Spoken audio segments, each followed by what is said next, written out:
Welcome in. It's a new soccer over there, September 2nd, live from the Brewhouse Cafe in Atlanta's little 5 Points neighborhood. Big show today. Lots of different topics to get into as an international break starts, as a transfer window closes, and, of course, there's chaos in all parts of the world. But we're going to start with what happened yesterday in Serie A, in Italy, in Cagliari. And there's a lot to dig into in this. If you have not seen it, Romelu Lukaku was racially abused before taking a penalty kick from the stands. It's not the first time Cagliari's had this happen. And we've all got some thoughts on it. I'm Jason Longshore. John Nelson is here. And Check. Nick Alifi is going to start us off. Roger that. Thank you, Jason. Okay, so, guys, I'm at a loss right now because I love Serie A. I love it beyond words. It's what I grew up watching when a lot of kids were watching Manchester United and Arsenal and the early days of the Premier League. I was watching, when I could, Milan, Inter, Juve, and I always wanted to talk to people about Italian soccer. And now that I have that opportunity and that platform, I feel like they keep yanking the rug out from under me for the most asinine reasons. Cagliari, something has to be done with them. Because, guys, I want to go through a list here. Go through a list with me if you could. All right, we have Samuel Eto'o. Do we remember him, right? Yes. Okay, Samuel Eto'o. Okay. Mario Balotelli. Okay. Muntari. Yep, Sonny Motari. Matuidi. Yep. Moise Kean. Yep. Lukaku. Yep. All these guys have something in common outside of the fact that they are black. They have all been racially abused at Cagliari. And this isn't one of those situations where it's people from the peanut gallery at the third level who are, maybe 10 or 12 guys. It was a gang of people behind the goal. There are numerous video angles of this. There are people who are embedded with the crowd. It's not just the ESPN feed. And it was so bad that even the commentators on ESPN mentioned it. And for them to be able to pick it up and notice it, and guys, they're not in the stadium. Like, it's a remote feed. And they're still getting it. They immediately got into it on the goal call right after the ball hits the back of the net. They started talking about it. That's the first time that I can remember that happening. Yeah, and we should not be talking about this today. I mean, if you didn't see the Juve-Napoli game, I mean, it was like a 4-3 thriller. Juve blows a 3-goal lead. I mean, that's what we should be talking about. The fact that finally we have competition at the top of Serie A, that we finally have teams that are well-constructed, well-funded, well-built, and ready to challenge Juve and their decade-plus of dominance. And here we are talking about the same damn fan base going nuts and nothing being done. And we talk about, there's Serie A is going to get ask for a representative of each team to join some anti-racism board. I don't want to hear about committees and boards. I don't want to hear about some acronym, BOO, that gets thrown out there. Brothers United against, whatever they want to call it. That doesn't bother me. That doesn't move meters. That doesn't move action. What moves action is something like, okay, Cagliari, fantastic. We're now playing on your time. So congratulations. You have the next 3 matches, empty stadium. We're going to hit you in the pocketbook. If you can't control your ultras, if you can't get your fan base under control, find these goons and boot them forever, then we're going to keep hitting you in the pocketbook until you either collapse economically or you get it under control and you profit. Because there have never been more eyeballs on Serie A since, 98, 99? And you finally have those eyeballs, and this is what you're going to do with it? It's not... Let's get out of the fact that the humane thing, right? The fact that we treat humans equally. My God, it's a shocking idea that we treat people who walk, talk, and breathe like us normally and equally and let them ply their trade as they will. It is crap business. And I'm struggling, guys, if you hear pauses, not to unload profanity on our show. It's bad business. Just get your people under control. Oh, we don't have cameras. Okay, They're called stewards, and you put them along the aisle. And when they see it and they hear it, they yank them out of the game. Guys, please tell me, am I completely off base with any of this? A whole bunch of people caught it on video yesterday. Yep. Why couldn't stewards be doing that? Yep. I mean, it's absolutely bug nuts. Serie A, and look, Cagliari is not the only team. This has happened with Inter, all right? This has happened with Torino. It's happened all over the map for Serie A. And there is a cultural issue. Somebody, I wish I had the tweet in front of me right now, asked me, is it just a culture issue with Italy, or is it just a Serie A issue? No, it's a cultural issue. Italy is suffering from the same nationalist ideologies that's spreading around the world. They're not immune to it. And Italy's government just reformed and booted out the nationalist coalition. So they're trying to take steps at a governmental level to deal with this, but at a local level, the teams have to deal with this. And Juve, has booted out the ultras before, which blew my mind. Go ahead and say whatever you want, but that's a start. But really, the league has to come in, boot these people, threaten empty seats, because that's the only thing the Italian owners understand is the bottom line. And they don't have the margin to deal with anything else. The club underlines once again its intention to identify, isolate, and ban those ignorant individuals whose shameful actions and behavior are completely against those values that Cagliari football strongly promotes in all their initiatives every single day. Skipping down, full solidarity to Romelu Lukaku. However, we are aware that the technology is not enough. We believe our commitment to real support by the football stakeholders, starting from all the true supporters to media, and as well through Serie A and FIGC League, Cagliari football is asking everyone to help you win a battle that involves everyone, no one excluded. That is part of their official release that was put out about the incident. The only thing that has felt a little different to me about this one is there has been at least some kind of a response. I don't remember that in the past. I don't remember anything coming out of Cagliari last time, which was, last year? Last year. Don't remember anything like this coming out then. Don't remember, Juventus making a statement today about it. Serie A, it's a focus group, but I at least feel like they've understood that this is bad business. And maybe if that's what motivates it, fine.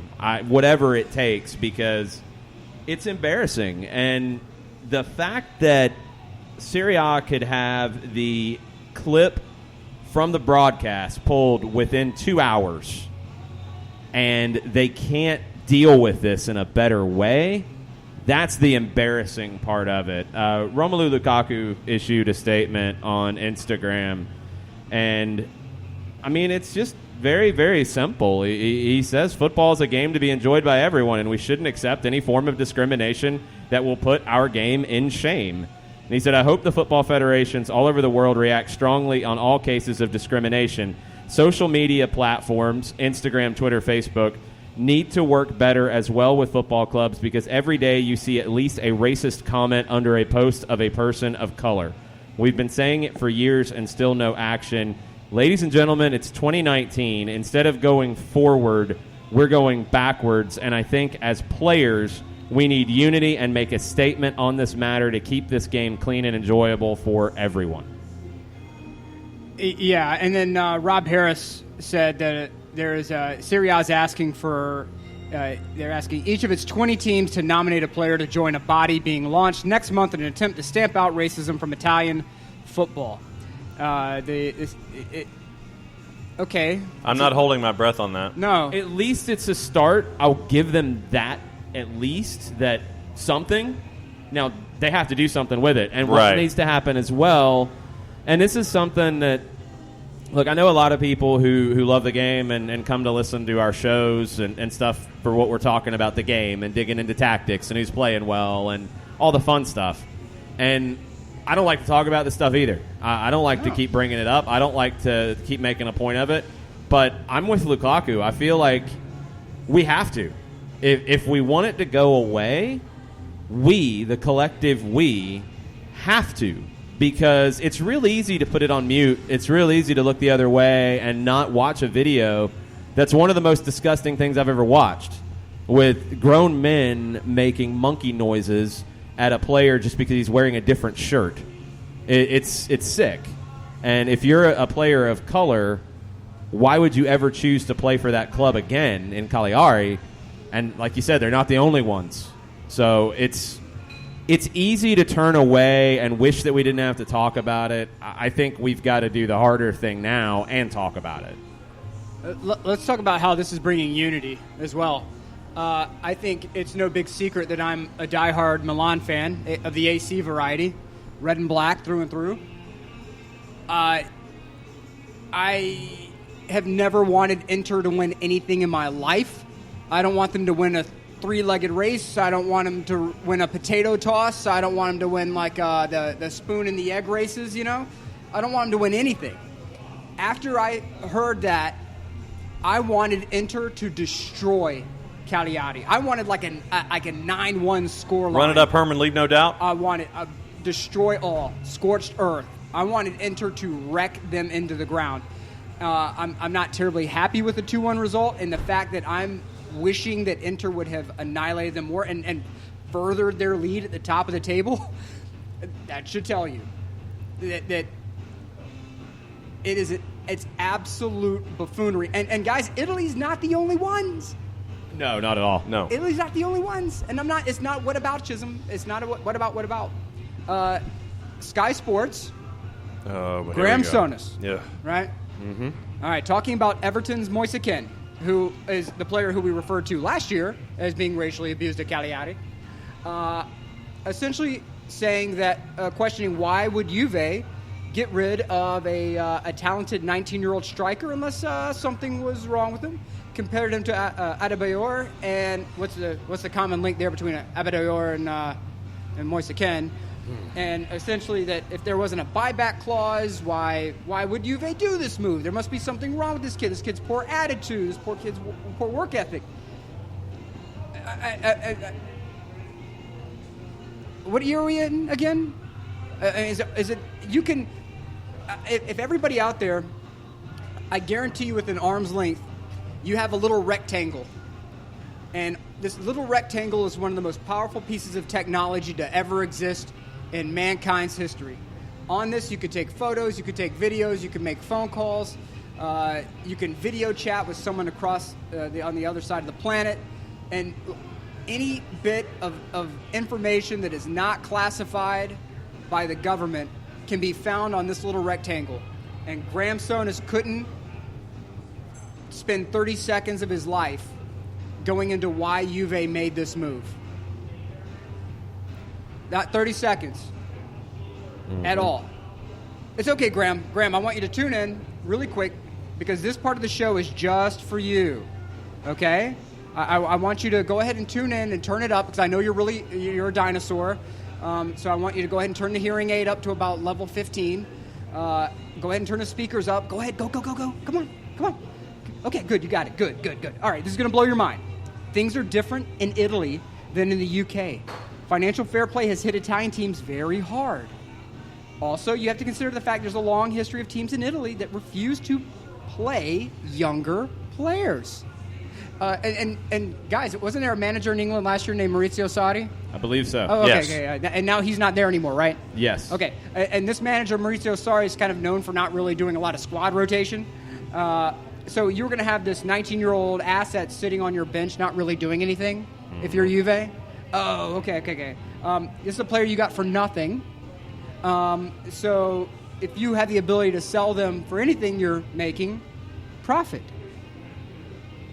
Look, I get it. The idea of not playing your youth is stupid, short-sighted, economically idiotic, but the tradition's there. I can't do anything about it. Graham, neither can you. But now, Juve had a major issue because Gonzalo Higuain's loan was ended after the same guy, Maurizio Sarri, left Chelsea. So now his astronomical wages are back on Juve's bankroll. Oh my goodness, I think I see a trend of things here.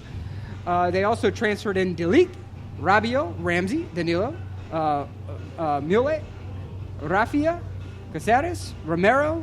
And you see, Graham, that's a lot of money on the inbound, right? Are you hearing that? A lot of money on the inbound. So Cancelo, Barascu, Spinazzola, and yes, Moise Kean. were all sent out. They were either sold or loaned out. And Ken was brought in for nothing, then sold for $27.5 million. Graham, there's a term in Italy for that. It's called plus valenza, capital gain. They got almost pure profit from that move. That is why you Jurassic Park need to have your passport removed. Neanderthal. He's not even Neanderthal. He's beyond it. He's Permian period. That's where he is. He's Permian period. You know what happened in the Permian period? They had like finned dinosaurs, like the amphibians and whatnot. Oh, so you're talking like Paramecia and primordial ooze? Yes, that's where I'm going. Okay. That's where I'm going. Because if you don't even understand basic fundamental football economics, Graham, you need to get off Sky Sports because you don't belong there, my friend. You need to go find something more useful with your life to do. Like go stare at a corner, watch paint dry, maybe eat some of those paint chips. I don't know. But find Maybe something. he has. Maybe you have. That's a good point. Maybe he has. Maybe it was an accident. But when you have Mandzukic, Douglas Costa, and CR7 in your attack, and you need to sell someone for pure profit, it's called good business. There's just no room for him to play there. No. There was no room for him to play. No. He was a player that they could make money on. It's a no-brainer. And I'm with you. If you just look at it for 5 minutes and you look at the roster and you're like, okay, Ronaldo, okay. Dybala can play elsewhere, but okay. Douglas Costa, okay. Mandzukic, who can't get a game, okay. Higuain, back in it, all right. Bernardeschi, another good player. All right, what are you going to do with him? Not even getting into the midfield part of it with players who can move there. You don't have anywhere for him to play. No. And you have an asset sitting on the bench depreciating, or you can sell him for good money. It's not rocket science. It's No. just not. You know, this is going to come as a shock to people. It's going to come as a shock to people, but, football, soccer, whatever you want to call it, professional sports, you can have the dream that it's all about the club. It's all about the club and the passion and the whatnot. And, yes, there's a massive part of it. But you know what? At the end of the day, it's a business. Because if you don't make the money, your team goes away. And you have to make these business choices. And in England, you're not going to let go of a player like Moise Kean. But in Serie A, where plus Valenza is everything, you have to make that move. I want to say one more thing on this before we move on, and we have some. It's not Mondays with Reddit; it's going to be Mondays with the Daily Mail. But it's a good one to get into. Okay, we're gonna go off the board for the next topic, but there's something that people constantly bring up when these things happen, and we've seen games in France, for example, recently delayed because of banners in the stands, homophobic banners in the stands. Yes. Game's been delayed 20, 30 minutes before it's removed. The next step is abandoning matches and throwing forfeits out. And people always come back with the argument that, well, then the team's fans could go in and yell racist things and earn a win and dress as the other team's fans. Stop that nonsense. Stop that Please. Craziest possible thing that could happen to not do something that makes total and complete sense. All right, look, no Inter fans are going to dress as Cagliari fans, end up in the Ultras section, and chant racist things to get a game forfeited for their team. It's not going to happen. That will police itself very quickly. Yes. If it happens one time, let's say somebody does it. Let's say it happens one time. It's going to get policed really quickly, and I'm sorry, it's still worth it to get rid of this nonsense from the game because we can't keep saying, well, all right, it's time for it to go. Okay, fine. Well, we're going to have classes, and we're going to do sensitivity training, and we need to, obviously, but that can't be all. There has to be that ultimate step. And if that ultimate step is, look, it's a forfeit. It continues, it's a forfeit. Done. Points docked, fines, all of it. I don't want the nonsense BS excuse that, oh, well, somebody could fake it to get points for their team. No, it's not happening. It's not. So stop with that part. All right, we got to get into something that just got posted at the Daily Mail. Okay, let's Mondays with Daily Mail. There you go. Headline. USA make England women's boss Neville #1 target for manager's role. Let's remember. Let's get caught up on this. Jill Ellis is not going to take a new contract with the United States Soccer Federation. She'll be stepping down at the end of the celebration tour for winning the World Cup. That's a big job out there that's available. Phil Neville, according to the Daily Mail, Matt Hughes, is the #1 target for U.S. soccer. Reactions. What a climb for that guy. What a turn of events. Because remember when he first took the England job, they found every tweet that man had ever put out there, every communication that man had ever put out there that was negative about women's football, and brought it up. And even he said that he had a sort of a change of heart during this job where he, like the light came on, like the music at the end of Full House, where I think we've learned something today. Like how that played.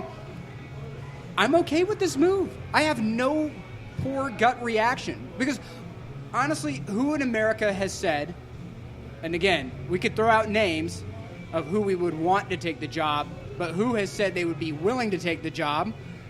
Because Riley has said he won't take the job, right? Riley has said he's not interested. Right. Nobody else has said anything about it publicly. According to the report, Neville's under contract with the FA until 2021. They have been planning to renegotiate after the World Cup success, but they don't have a date set for talks yet. Sources in the United States have confirmed the 42-year-old Neville has impressed Jill Ellis and other figures within the U.S. Federation, but there has been no contact with Neville or the FA yet. Ellis, according to the Daily Mail, will have a say in who follows her. So that's kind of where this is coming from. It sounds like something has come out from Ellis or her camp that they've been really impressed with what Phil Neville has done, and now you're taking it to maybe he's a candidate. Back up the Lloyd's lorry. That's all I got to say. If they want to get him, they're going to have to pay. Yeah. They're going to have to come up with some big money. Well, if anybody can do it. I mean, we know that that U.S. soccer is sitting on a massive surplus, are they not? Reportedly, yes. Reportedly. They don't seem to be doing anything with it. They have the Scrooge McDuck money bin. So why not? And look, the squeaky wheel gets the grease. So if you're out there and you want this job, it's time to start raising your hand. Yeah. Because otherwise they're going to find someone else. If you have the ability to go back in the 90s and coach Brazil, would you take the job? Go back in the 90s and coach Brazil? Yeah. Yeah. Okay. No matter where you're from, if you had the ability to go back in the 90s and coach Brazil, I'm doing it. If I know that I have the ability to coach and manage, I'm taking that job because that's the pinnacle. And whether you love them, hate them, watch, don't watch, the U.S. women, that's them. They're at the top of the mountain. And if you want to go ahead and be on the top of that mountain and see what that's like, buddy, you better start climbing. And if you're not open to taking this gig, do what Riley did. Say, hey, I'm out. That's fine. No harm, no foul. But I have no problem with Neville. Let's Zero. go. Yeah, I like it too. It would be a very different approach because Phil Neville is not someone who's shy with a microphone in front of him. Doesn't have a problem speaking his mind. Doesn't have a problem making big, bold statements. That would be a big departure from Jill Ellis's MO. I think Neville has raised the game for the English women. I don't think they were truly a cup contender before he got there. They had the run in 2015. They felt different this time around. It felt like a team that could win it as opposed to a team that was happy to be there in the semis. And I think you have to give Phil Neville a lot of credit. I wonder what he wants to do next. Does he want to stay and see this through? Does he want to stay with England through the Euros coming up in a couple of years? Because they'll be in England, so that's a big opportunity. Reportedly, he was at least a candidate for Brighton's job this year. And that's what gets a little interesting, and we don't really see it as much here. It feels like managers in the men's game and the women's game are in different planets. Yeah. In other countries, that's not necessarily the case, and Phil Neville would be somebody that I could see going back to the men's game. honestly, for the sake of the women's game, I hope he doesn't, because I think he gets it. I think he has the right approach, and I think he gets a lot out of his squads. I would absolutely kick the tires on this. Take it and run. That's hey. If you want to stay at the top of the mountain, you're going to chase after those kinds of individuals. Neville is certainly done. We've seen what he's been able to do. I'm all for it, but like I said, you better back up the truck, son. And I have no problem with that kind of investment because the women's team has earned it. You know, they've gone out and they've won everything there's been to win. The talent's there. They're stacked for the foreseeable future. And if you're Neville, yeah, you could stay in England and you could be a hero to that game by getting them to the top of the mountain. And there's something to be said about that noble cause. But, you know, the road to failure has been paved with individuals and noble causes. Occasionally, you need to jump in that fast car when you have a chance to get it. So, if I'm Neville, I ask the FA respectively, hey, look, let's talk turkey on this money. Don't hold off. Let's talk to my agent. And if their first offer is what you feel beneath your skills and talents, then, good sir, you need to go make that business decision, as they say in corporate America. All right. Thank you, Daily Mail, for Mondays with Daily Mail. Mondays with Daily Mail. Mondays with Reddit will happen in just a little while. Mondays with Reddit. Why is Reddit like heavy metal and Daily Mail's like a pop song? No, Mondays with Reddit. Yeah. No. No. The metal, See, the that's metal. Yeah. No, I don't know what it is yet, but that was weird. Where do you want to go next, Nick? Because we got a lot of things on the board. Lot of mo. Okay, so the transfer window is closed. It's done. It's wrapped, right? And it's finito. Paris Saint-Germain has officially all the Did players. they win the window? they won the window. They won all the window. the players. They have officially turned into the greatest soap opera in Europe, and with one move one move that wasn't done. Here's something that's crazy about PSG. For the first time since QSI took the club over, this is the first summer transfer window that has ended with a positive net balance. Was it 10? Yeah, it's like 10. I mean, it's not a ton, but this is the first time they end up on the plus side of the ledger after a window. Crazy. Yeah, salute Leonardo, because Leonardo has grown as a director. When he was with Milan, you know, a lot of people questioned his moves, the Gonzalo Higuain transfer, things like that, but he was trying to get to Champions League, and you need a goal scorer to do that. And this is before Piontek came around. So you had a bunch of guys, but you needed the guy up top. And Higuain was in his full Hamburglar mode at this time. He was downing tubs of, wonderful Italian hazelnut confections. Wow. And he was in the Nutella phase. He was in the Nutella phase. He was mainlining Nutella, but you know, he didn't keep himself in shape, jokes aside, and you know, mentally I don't think he was there. But Leonardo made a competitive team. It's not his fault that Gattuso couldn't get them over the line. And if you look at what he's done in one window with PSG, where everybody said, without question, Neymar is going to go to Barca. Neymar is going to go to Real Madrid. Neymar didn't go anywhere because PSG didn't get the number they wanted. And, you know, whatever you want to think of Was that. it 300? Yeah, that was what I saw today. Yeah. Was they wanted 300 million euro. Well, you better get. Do they want 300 million euro in money, or do they want 300 million in value? By the point today, I think it was straight up cash. Okay. Because every player that they thought they might be able to get in a swap was already elsewhere. Yeah. Well, but if you're Leonardo, you have to try to rescue this situation the best you can. And when you go through and you get a keeper like Keylor Navas. Oh, our Costa Rican goalkeeping son, Keylor Navas. Yes, our large Costa Rican So happy son. that he got such a great video and intro. Yes. That was awesome. Yes. And if you haven't seen the video, it's on Twitter for go to PSG's Twitter and just watch the respect our large Costa Rican son finally gets. Finally. Keylor, we are so proud of you because you have gone and earned all of the hardware for Real Madrid. How many times did you bail Real Madrid out? Oh. My God. I mean, and they kept trying to replace the guy. just trying. consistently, and they finally did for no good reason. For no reason. And now karma comes back to Yep. kick them in the That's right. That's right. And you know, when you have him and you got rid of Areola, who's going in the opposite direction, he's going to Real Madrid. Okay. All right, sure. And, I mean, Navas is 32, right? I mean, you're talking about a guy that's fine. That's fine in keeper years. Yes. In keeper years, that's what? That's like 25 in keeper years, Yeah, right? easy. 25, 26 in keeper years. So is PSG a contender for the Champions League now? No. No. They will. So what did they do, really? They will absolutely crash out in the knockout stage like they always do, and there's going to be mass hysteria. Man, so they did all this for nothing. Of course. That's garbage. They're going to win. They're going to win Ligue 1 by they were 38 going to do that. points. We knew that. You know. I think they're going to get to the semis this year. I think they could. I think they'll get to the semis because of Navas. Yes, that changes it. Because of Navas. And I mean, he's on essentially a FIFA Ultimate Team now because of the next subject we're about to hit with PSG.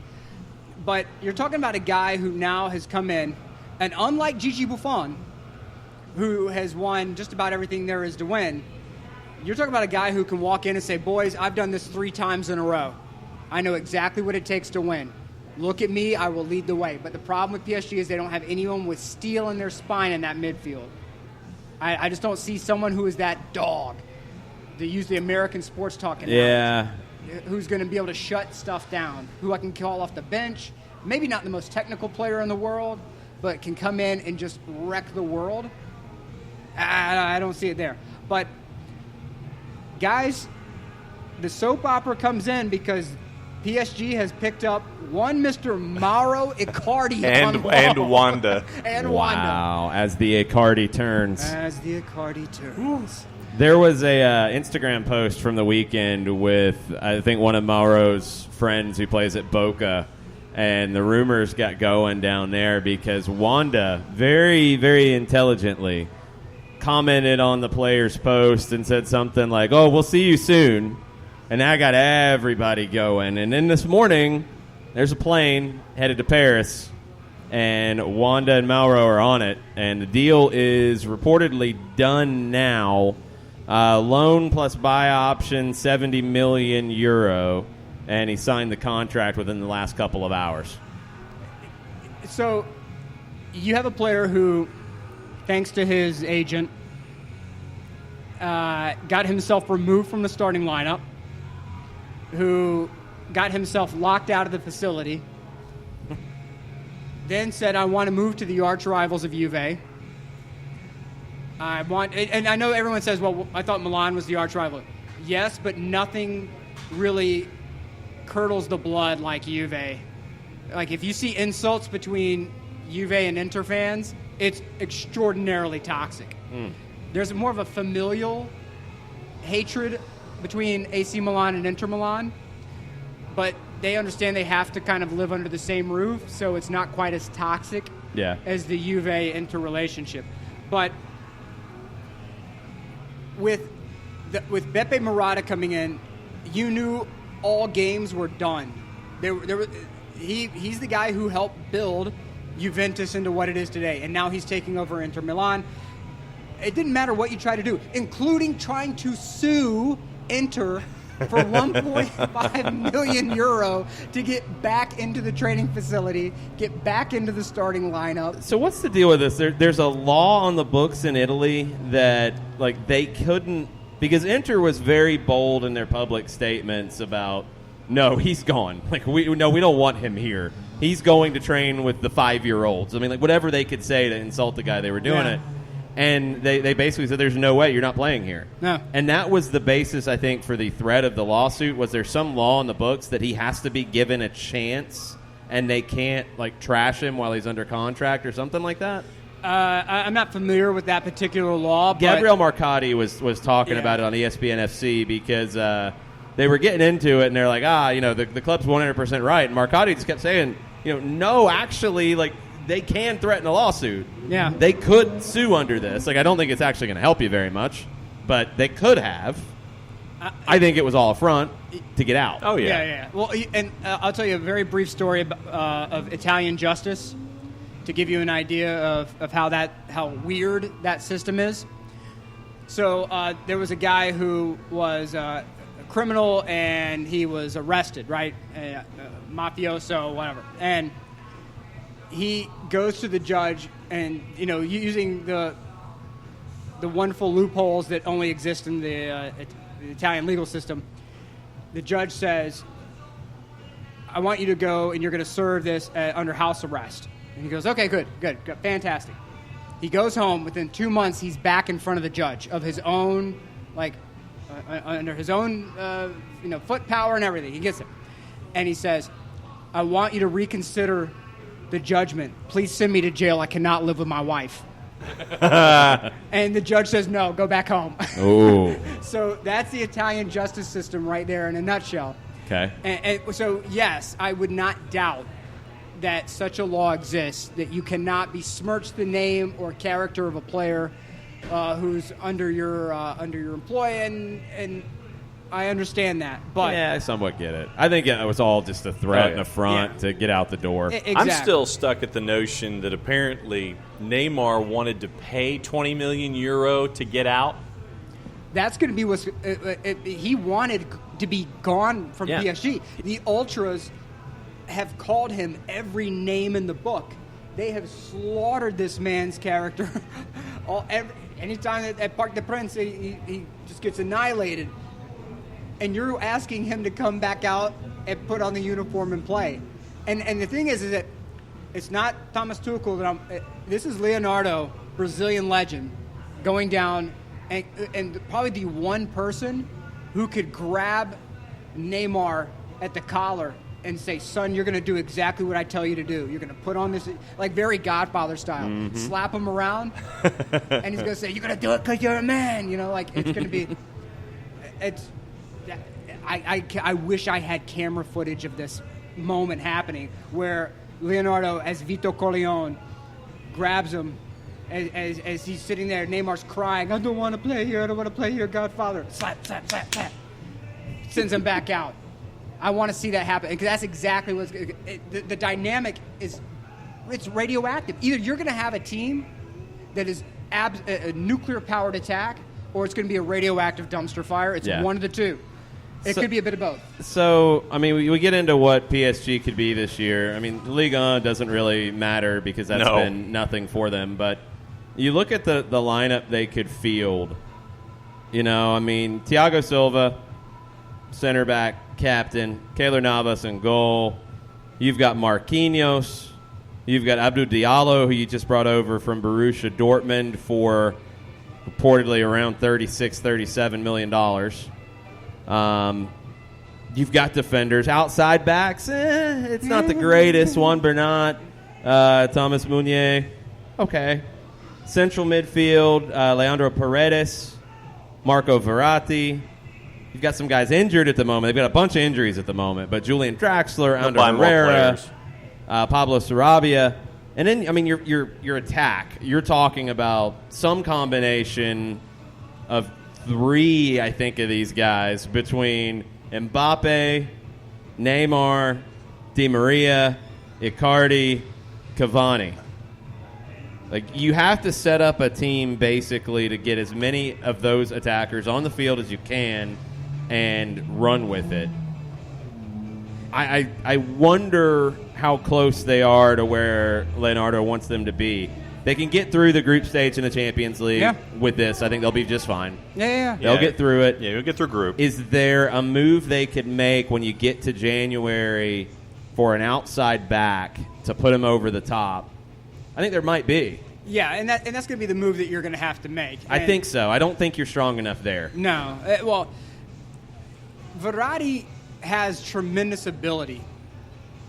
I want to see him take the next step, because we've been hearing that he's the heir apparent to Pirlo on the Italian national team. And when it comes to being able to place dead balls, being able to place the ball wherever he wants, that's a good comparison. But what I'm not seeing yet is the metronome. I'm not seeing that guy who, in play, can orchestrate the way that Pirlo could. And that is the most unfair comment that I could make. He's a tremendous player, and he can do a lot of good, but I need to see him more as an orchestrator than he has been in the past.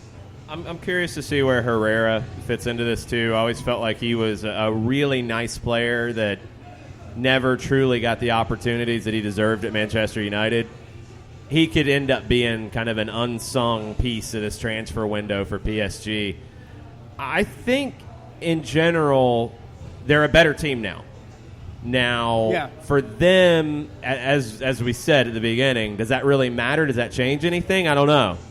They've got to get to the semis of the Champions League bare minimum. That has to be. Anything other than that's No. a failure. And you can say that, it's win or bust. That's not them right now. Not yet. Not yet. The big thing to keep an eye on will be what happens with Neymar up until January. Does Neymar, because they have completely frozen him out. He has not been a part of any preseason tours. He has not been a part of any of the training. He has not been a part of anything outside of, being associated on social media with a PSG player, Neymar. That's it. So how can they work him in to that team? How can they get him reinvested? We make the joke he gets slapped around or whatever. But honestly, you're going to have to do a psych job on this guy and get him reinvested. If he's able to win,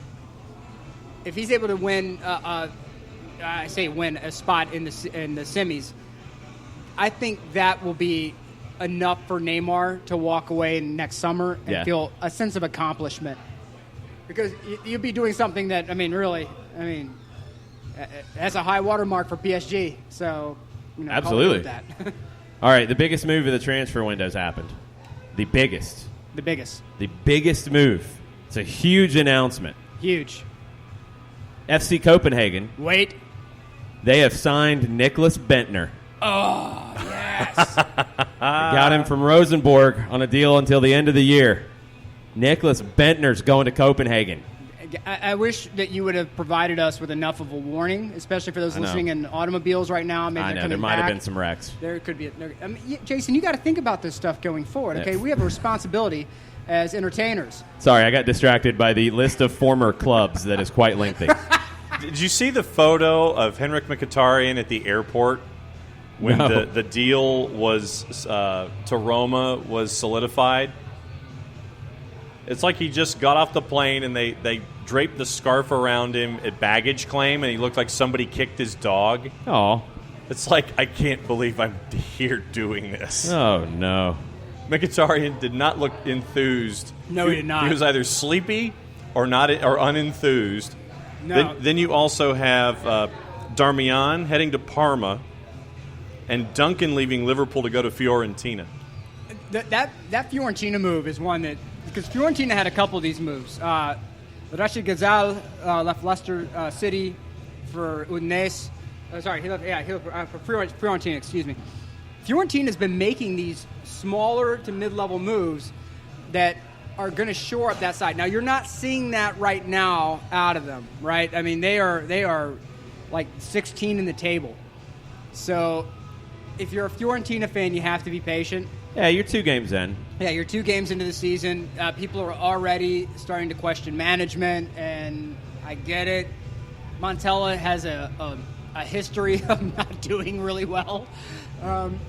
But if you look at the way this team is constructed, you have to give Rocco Camiso credit because he's making these smaller moves that are bringing in talent. So I'm still taking a wait and see. We have 15 minutes left in the Scotland window, by the way. Oh, well, okay. Wait. Craziness is still bound to happen. All right. I'm going to run through the major leagues in Europe. Sorry, Jarrett Smith, we're not going to talk about Scotland for very long. Scotland down here. And I'm just going to ask you about a couple things that maybe have jumped out as a bit of a surprise early on, because we're a handful of games in across the continent. Serie A was the last one to start. They're only 2 weeks into the season. Inter, Juve on top with 2 wins. The one that's with them, I want to ask you, Nick, Torino. right. Surprise? Can they stay up there? Can they fight? What's the deal with Torino?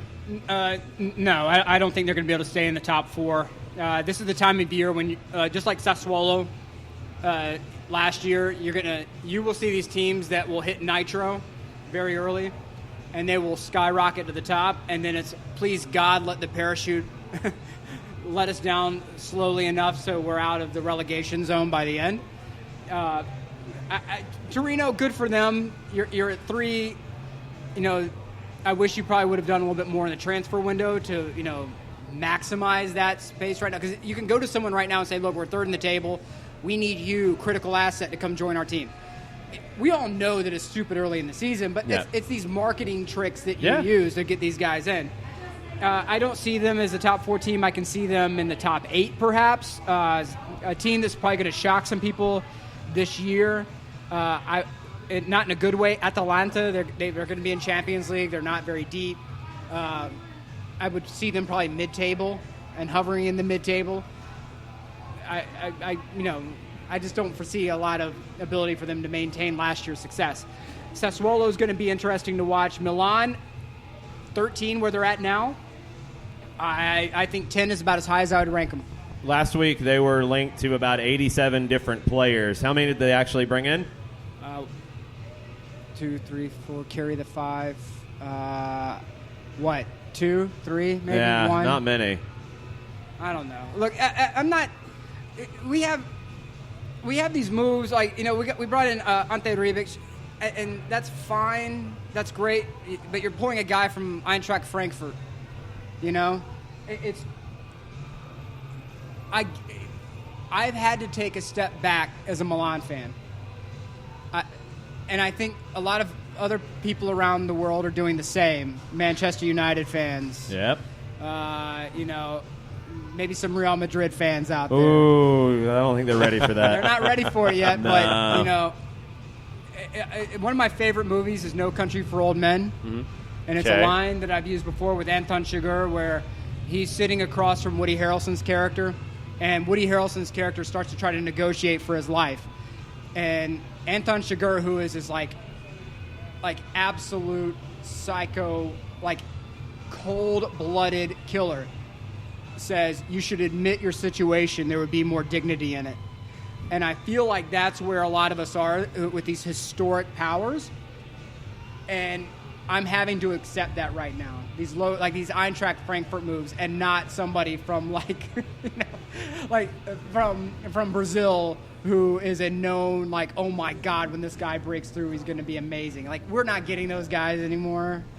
We'll get 1, maybe 2, but De Ligt is not coming to Milan like he would have 10, 15, 20 years ago. No, but I mean, you have Fiorentina got Pedro from Fluminense. Wow, good for you. Good for you, Fiorentina. I feel like that's the kind of move that Milan would have made. But Milan's issues with financial fair play are holding them back in such a way that we have to get guys from Eintracht Frankfurt. And you can say he's a great guy. Right. I hope he is. I'm not saying. So you're saying he's got a great personality? I'm saying he has a great personality. Uh-huh. And I'm really hoping that he does well. But Ante Rebic is who we're talking about, by the way. Yeah, but I don't think that from what I've seen from Milan so far this season, I don't know if Giampaolo is going to last the season. I don't know if he's going to be able to, put a plan in place that will survive them being at the bottom half of the table, because Milan's brass won't allow that to happen. They have to get into Europe. They have to. Not just Champions League, but Europa in general. You have to get there. So, guys, I'm not interested really in Milan's moves right now. I'm not. They don't excite me. I'm sorry. Fiorentina is making moves that impress me. Roma, believe it or not, making moves that impress me. You got rid of Patrick Schick. He's going to Leipzig, but addition by subtraction. You have Zaniolo still there, but you have a young group that's coming up, and you're removing some of these guys who were brought in under the old regime, who really didn't do that much for you. Olsen was supposed to be the next Allison. That didn't work out, so you went ahead and you sent him to Cagliari. Good. That's the kind of smart moves that need to be done in Serie A, and you're seeing success from these. Milan, I hope to see success soon. I'm not seeing it right now. And it's hard for me as a fan of a historic team to take that step back. So, Man United fans, I hear you. And you're probably screaming at me right now. But We'll understand, get there in a second. I'm taking that step back with you. All right, let's move over to Spain. Okay. 3 weeks into their season, Atletico leading the table, 3 wins. They had a late winner, pretty dramatic win to finish out this part of the season. Bilbao and Sevilla, both 2 wins and a draw on 7 points. Levante on 6. Real Madrid is next in 5th on 5, level with Osasuna and Alaves. Barca 1-1-1 to start the season on 4 points. What's going on in Spain? Look, Barcelona is a team I'm going to give an extraordinary amount of latitude with right now. Enrique lost his beloved daughter. That hit was felt throughout that organization. I just feel that Barcelona is a team that they're going to have to, while we have to consider that loss, we also have to consider the fact that that's a team that's going to have to rediscover their soul and how they develop players, how they, what do they want to do post-Messi. That day's coming. This time of year... But the key, though, is to make sure that you don't wait too late. Well, right. And we have seen many franchises that wait too long. Uh-huh. Like, we'll use a football analogy and say the Miami Dolphins with Dan Marino. Oh.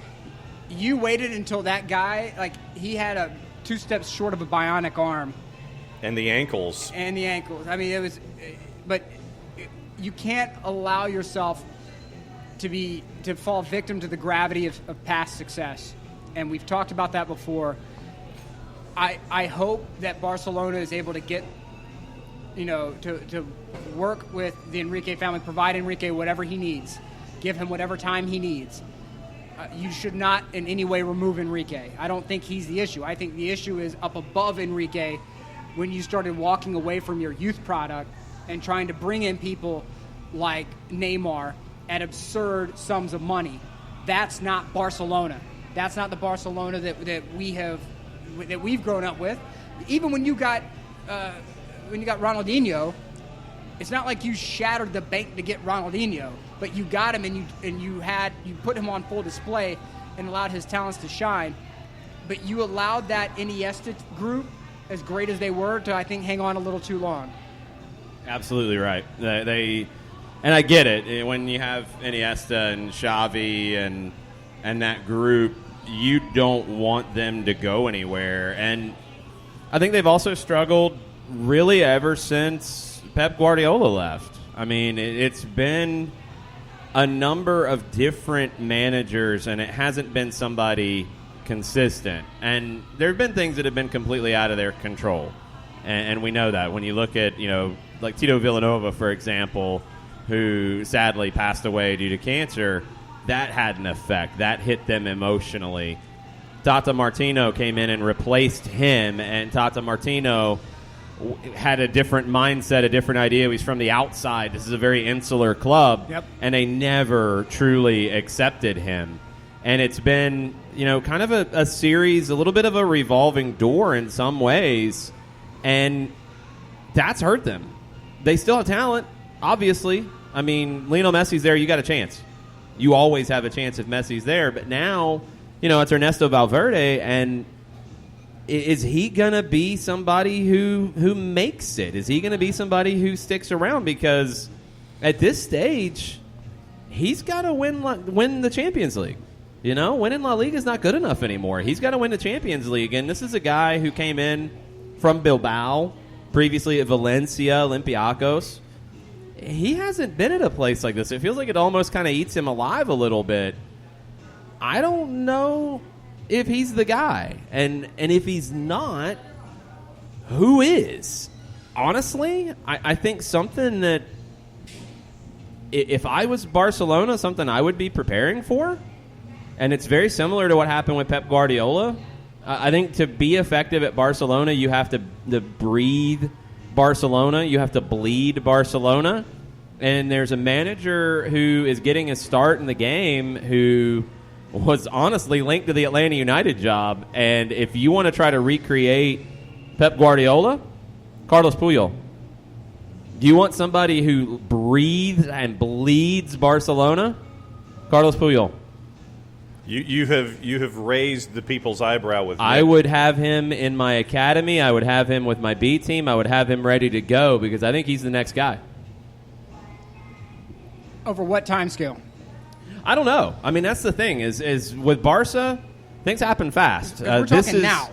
Not immediately, but right now, Ernesto Valverde is going into year 3. And he's had success, but he hasn't had the success. And for Barca, the success is not winning La Liga in both years. It's winning the Champions League. He's got 2 La Liga titles, a Copa del Rey, a Supercopa. People still aren't necessarily thrilled and happy. This year, if it goes badly and they make a change, because if they don't win La Liga and they don't win Champions League this year, it's bye. It's see ya. Oh, yeah. Even with 2 league titles in the bank, it's bye. And then where do you turn? I think when you're a club like this, you do have to think about the here and now, but you also have to think about succession and who's next. Puyol would be a guy I'd want in my coaching tree. He'd be somebody I'd want close.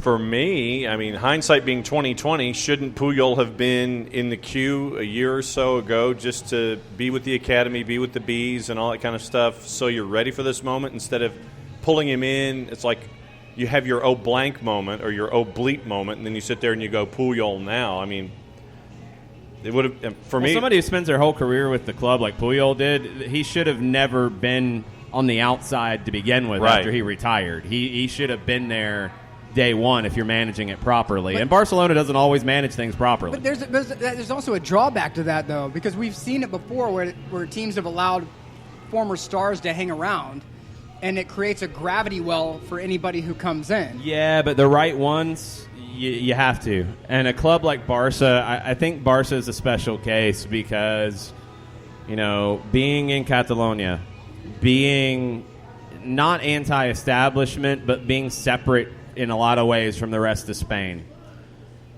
I think you have to know the Barcelona culture to be successful there. And that's why Tata Martino struggled. Yeah. He was from the outside. I think you have to look at somebody from the inside and continue to get back to what they were. They're not developing players anymore on a regular scale. No. They've turned into what Real Madrid was in a lot of ways. And that's not what Barcelona ever was. And it seemed like every time that they turned back to their roots, they went Dutch back in the 70s. They brought in Johan Cruyff as a player. They brought in Rinus Michels as the manager. And they found who they were. That was what defined Barcelona. That made Barcelona. All right? They got away from it. How'd they fix it? They turned to Cruyff as a manager. He created the Dream Team. Yep. He created La Masia. He created everything that then led to, all right, they get away from it a little bit. Frank Rijkaard, it falls away from him. He's not holding the players accountable. Ronaldinho is like drinking and eating everything in sight. And he's corrupting the young Lionel Messi. And it's like, all right, we got to fix this. Who do we turn to? Oh, this guy who just won the third division with Barcelona B, who has that year of managerial experience, Pep Guardiola. That's who we turn to. He gets it back to now another level. You haven't been there since. So I think you're going to have to look at turning back inside at a club like Barca, and Puyol would be the one that I would be looking at as I need to keep an eye on him, and I need to have him ready. If I'm Barcelona, I'm really hoping, and I have to show my ignorance here. I'm not as familiar with where their academy is right now, which I think says something because it used to be for a few years there was always some new potential superstar waiting in the wings, right? Or like, oh, well, here comes Kid X who's going to come in. We're not hearing that. We're not hearing any of it anymore. And, what if you were to go, you say, let's take it back. Okay, let's take it back. How about Barcelona goes and raids Ajax and takes their manager now, and you start that whole That's ball another game way to do it. I'm talking ground zero and rebuild. And you come out to your supporters, who are probably the one group who would understand this, and say, boys and girls, we're going back to ground zero and rebuilding. and we're going to do it. We're bringing in the old school. We're bringing in the Ajax methodology that we've employed and took and made our own. Let's do it, because I don't know if Puyol's ready for that pressure. Yeah, and he might not be, but I would have him in the mix. And it's not to say Valverde might get it right. You never know. I mean, they have the talent, but I think they've lost their identity, and that's the more important thing. And they have lost their identity, but I don't know if Carlos Puyol, who couldn't get the Atlanta United gig, if he was really truly in the running. Let's put that in the land of make believe. Right. Let's say maybe. I mean, there could have been a discussion. Yeah. I'm not trying to put anyone here on the spot. I have no idea. Let's put it in there. I literally have no idea. For the sake of the argument. Yeah. I'm assuming from where kind of rumors hit that there was a conversation about something. Yeah. I don't think it ever got to that point, because I don't think that would have made sense for this job. Right. But for that job, you can look at somebody who doesn't have that experience because of who he is to the club. And when you look, you mentioned right now about the academy side, their top players, their most valuable players at the moment. Messi, obviously, La Masia. Griezmann, no. Dembele, no. Ter Stegen, no. De Jong just signed him, no. Arthur, no. Lenglet, no. Suarez, no. Busquets, and then you're going down to Piqué and Messi. That's it. That's your guys. That's your guys that you've developed. And they're not a club that would have typically gone out and spent the money that they did this past year on Griezmann and De Jong, because they would have produced their own. Yeah. Right. And even if Puyol's not the guy at the first team level right now, I like the Ajax idea. I think that actually makes a lot of sense, and especially with De Jong going there.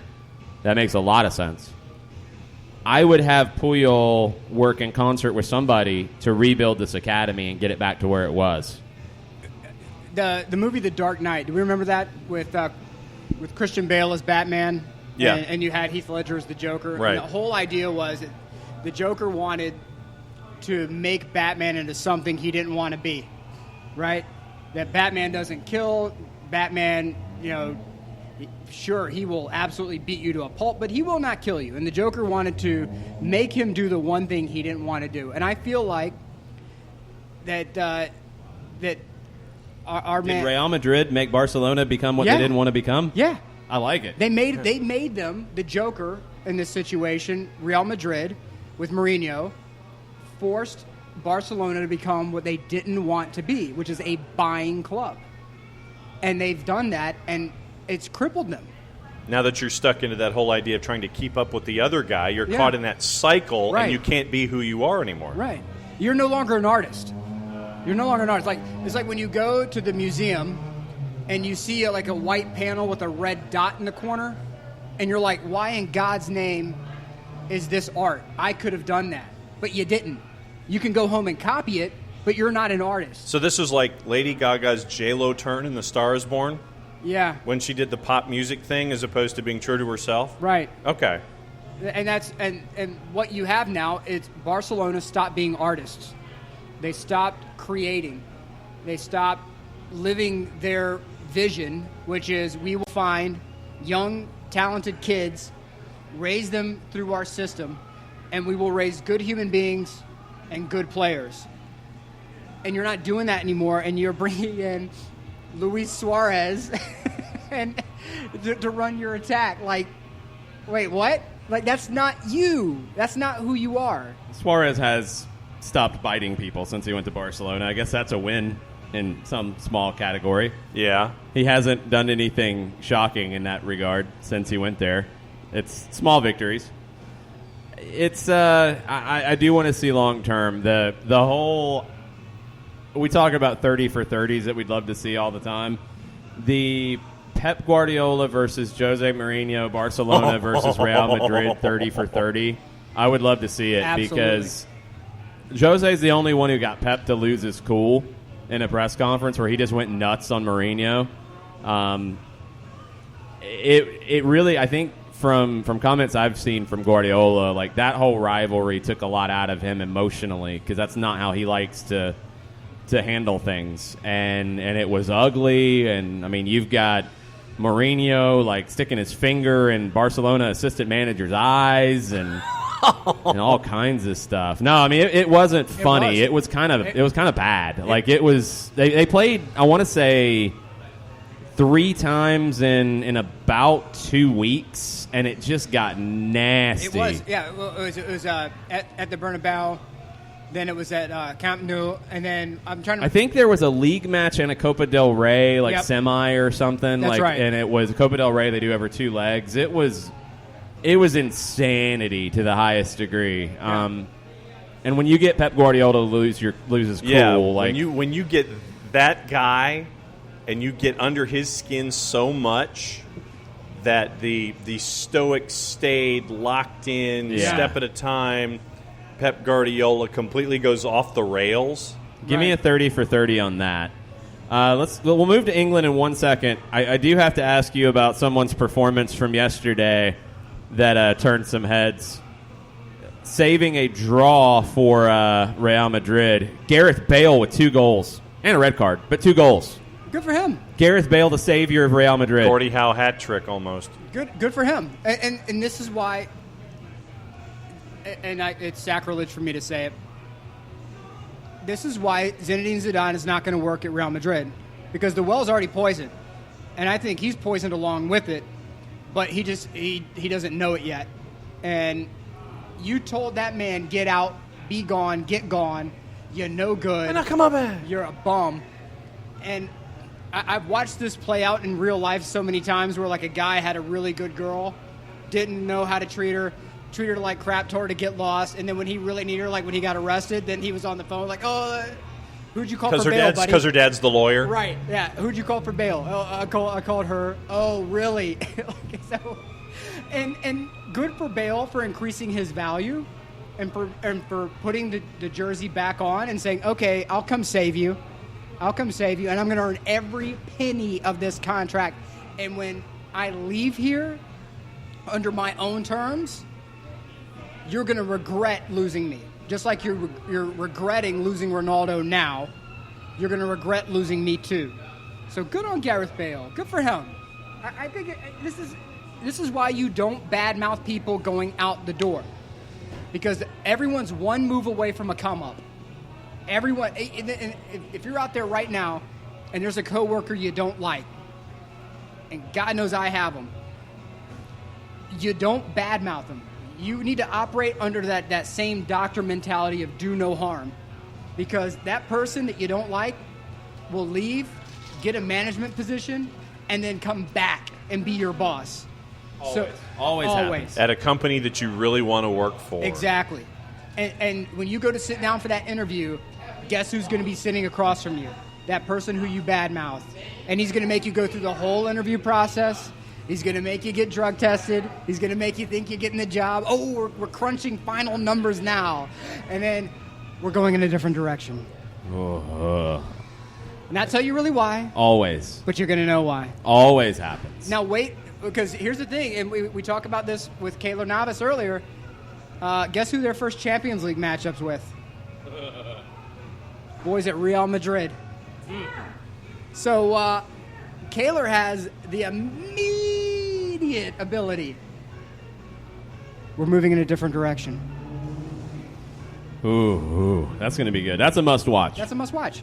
All right. Before we move on to England, we're about 10 minutes into hour number 2. Soccer over there, live from the Brewhouse Cafe in Atlanta's Little 5 Points.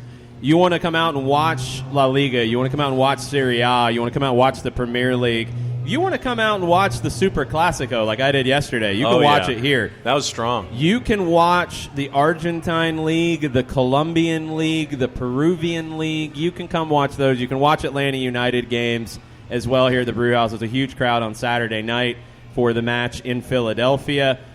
This is the spot in Atlanta to come out and watch games. Lots of renovation, lots of work being done. As we're looking at it right now, the patio is about to be amazing. Yep. Yeah. Like it feels like cabanas on the patio, and I think I'm going to try to claim one. Like a Can we do 9,000-inch that? TV out here. We're going to try. We're going to try to like plant a flag by one. That's what we're going to Yes. work on. So you're saying we need to have a flag made? We need a and plant it? flag. We need to plant a flag at one of the TVs here at the Brewhouse Cafe. Multiple 9,000-inch TVs are going All to be out here. kinds of TVs and everything. It's very cool to see everything that's happening here at the Brewhouse and to be part of it. So thanks to Sakib and everybody here at the Brewhouse for having us week after week. We're here every Monday, 6 to 8, talking soccer, talking the world of soccer on Soccer Over There. And there's a league that gets more attention than anybody else in the world, and it's the Premier League.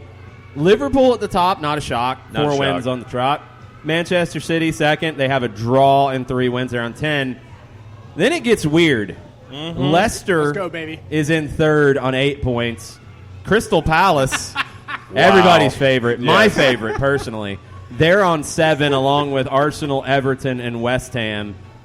Your other teams to look at, Manchester United is on 5 in 8th place. Tottenham's on 5 in 9th place. Chelsea's on 5 in 11th place. Newcastle, who a lot of fans are looking at from Atlanta, they're in 14th on 4 points. And your relegation zone, at the moment, it's very early, it's 4 games in. Aston Villa on 3 in 18th. Norwich on 3 in 19th. And Watford at the bottom of the table, 1 point through 4.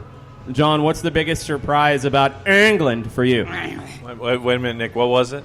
England. There we go. Obviously, it's the team at 20 right now. Javi Gracia, I think, is going to be on a very short notice when it comes to his career dissipation, when it comes to Vicarage Road. I'm going to name 3 players for a particular team that you mentioned that are kind of just outside the top 6. See if we can figure out what they all have in common. Toby Alderweireld, Jan Vertonghen, Christian Eriksen. Yeah. What do they have in common? Dutch. They didn't move. They didn't go. A. They're all out of contract next summer with Spurs. Whoa, whoa, whoa, whoa, whoa, whoa, Uh-huh. whoa, whoa, whoa, whoa, whoa, whoa. Yeah. They're All out of contract. out of and contract in the summer. has there been any attempt to renegotiate these contracts? I'm sure there has, but if you were any one of these 3, and Christian Eriksen was the one that was most likely to be moved in the window that just most recently closed, yet he did not move. Man, Pochettino looked like he was losing some sleep over all of the nonsense, too. He's not been a happy camper. No. And the thought is, all 3 of them can just sit there and pack their little kit bag and put the tape over the rooster standing on the globe, and they can walk out with the gear at the end of the season. And if nothing has happened, they're out the door. They're not coming back. There is no return for any of those gentlemen. My question is why would Spurs put themselves in this position?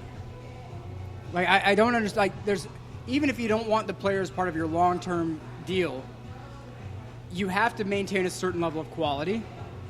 They're not horrific players. No, and I think that Daniel Levy is thinking that Pochettino has built something in a certain way. He can do it. He's good. We'll maybe bring a player in here or there, but I think Pochettino, he's good. But you have no leverage. You have no negotiating ability. You have nothing. You're okay. Just throw me a number, I guess. Uh-huh. Or whatever. What do you have in your pockets right now, Jason? You got a couple of bucks you can scrounge together. We can buy $3. Vertonghen. We can buy Vertonghen for $3. You think? Yeah. $3.50. Yeah, I think so. About 3.5. 3.5 maybe. So that to me is the team that I had third. I had them third. I had them higher up as well. Yeah, I had it as Manchester City, Liverpool, Spurs. That was my 1, 2, 3 coming into the season. It is 4 games in. True. There's 34 left. Yeah. Well, yeah, but I haven't made a lot of sense today. I feel like I've been drinking Drano and not making any sense at all. Don't drink Drano. It's not good. No, it's not good. It's not good for you. But even I, in my delirious state, know that Spurs should be better than this. I had Liverpool winning it, and I had City, and then I think I also had Spurs at 3. Right. But this is something where I don't know how this team is. You're right. It's like, what, week 3? right? 4. But you have to show us something more than this. And from an organizational standpoint, you don't allow yourself to have multiple players with zero leverage. You have to at least lock them into a short-term extension somewhat to try to build that value. Hey, look, we've got him for 2 years. We have control for 2 years. Come and make a proper bid for him. And now it's like, it's seriously, okay, can I get $8 million, $8.5 million for this player here? I guess, sure. Ooh. I mean, that's terrible. Well, That's they can sign on freeze business. in the January window. Yeah. They can sign and leave at the end of the year. You can on walk free. away. You can walk away over. Not the walk holiday. in the winter window, but Right. walk at the end of the season, year, at the end of the contract. Yeah. A couple things that I wanted to touch on. Emerick Laporte, knee injury against Brighton. Manchester City, as deep as they are, that's a position they're not all that deep at. If he's out for an extended period of time, the title race could be a little weird because last year it was down to the wire. You drop points now, and Liverpool's flying. It could be a rough year on the league side for Pep Guardiola. Yeah, and there was a lot of gnashing of teeth and rubbing of hands when Laporte left over the weekend. That's the key, is to figure out what the length of the injury is, and then obviously you know that Manchester City's going to go chasing after folks when they're able to. They didn't replace Vincent Kompany, and that extra bit of depth is hurting them right now. Fernandinho can drop in. Guardiola said Kyle Walker might be able to do that as well. You're piecemealing it a little bit if you do that. The other thing that's kind of on the sad side is 44,157. That sounds like a good crowd, right? Most places it would be. No. Newcastle, that's not. No. And this is Good. after their big win over Tottenham. Fans are staying away, and they're putting pressure on Ashley to sell up. And, I mean, you're getting to a point where Joe Halliday, who's a spokesman for a group called Empty for Ashley, which is encouraging fans to boycott games. That's tremendous. He said, we're becoming a zombie club. Yeah. Thousands of fans didn't renew their season tickets and are unwilling to continue filling Mike Ashley's pockets. The lack of ambition shown by the current ownership is leading to fans turning their backs on a club they once loved. It's heartbreaking. And that's how Watford got their only point, was this weekend at Newcastle. It's maybe I'm a little sensitive to it right now after the near collapse of Bolton and the total collapse of Bury, that Newcastle feels like a club that if they don't get it right now and if they drop, they're not coming back up. No. Rafa Benitez did yeoman's work to bring them Yeoman's back, work? to stay with them. That's the and bring Sistine them Chapel back. of Yes. salvation. Yes, absolutely. I don't see that happening again. No. And if they drop, do they become the next Bolton? I'll say yes. They could. I'll say yes. They have all the makings of it. Yeah. When you have an owner who really is just using it for his own investment and running it off into other directions and not diving in fully the way that he should, if they do drop, then they go into the championship. The revenues aren't going to be there. And then Newcastle, in turn, starts to resemble all of the other businesses that Mike Ashley owns and tries to turn and flip. Because, was it the equivalent of HMV, I think, that he tried to get at some point to bring the Laserdisc back? Yeah, it was like the equivalent of our media play. Yeah. So it's like Movie Gallery and Media Play and all these other places and Chess King, all of these companies, much like Steve Dale, where 80% of the companies that he tried to that he owned went into either receivership or were not appreciated by Her Majesty's Royalties and Customs. That's their version of the IRS. You could have another situation where if they drop, and look at the January transfer window and see what they do and what they don't, if there's sell-offs and things. And going from there, this could be that beginning of that just dropping off of the cliff, and Mike Ashley and Steve Dale will have more in common and conversations that we continue to have. I have to do this really quick before I give my 2 cents on it. I've been instructed to say hello to Charlotte, my beautiful daughter at home. Hello, Charlotte. Hello, Daddy, Charlotte. Hola. Daddy loves you, pumpkin. Okay, so the question I have here is Miguel Almiron. How much do you think he's regretting this move? Like, he wanted to get to Europe, and that's great. But of all the clubs he could have gone to, we knew that he would get a lot of... But that was the guy that Rafa wanted. I Then get Mike it. Ashley doesn't invest the way that Rafa wants after that fact in the offseason. Right. Rafa's like, peace out, Boy Scout. I'm out the door. And goes to China. If you're Miguel Almiron's agent, are you pushing for a transfer in January? Oh, yeah, you are. Yeah, out the door. Because I think you have to. Yeah. I think you have to. And I don't know if there were hang-ups about Newcastle being the team that was knocking on the door for Atlanta United. But if you are MLS, it's not just it's not like you're selling a car to someone. The idea is that you develop a player of such caliber consistently that you are a reputable seller. That when your name comes up, teams around the world will know they make good players. I'm happy to take that player at that particular valuation. In this situation, if Miggy struggles because of Bruce and the fact that he doesn't have the necessary talent around him,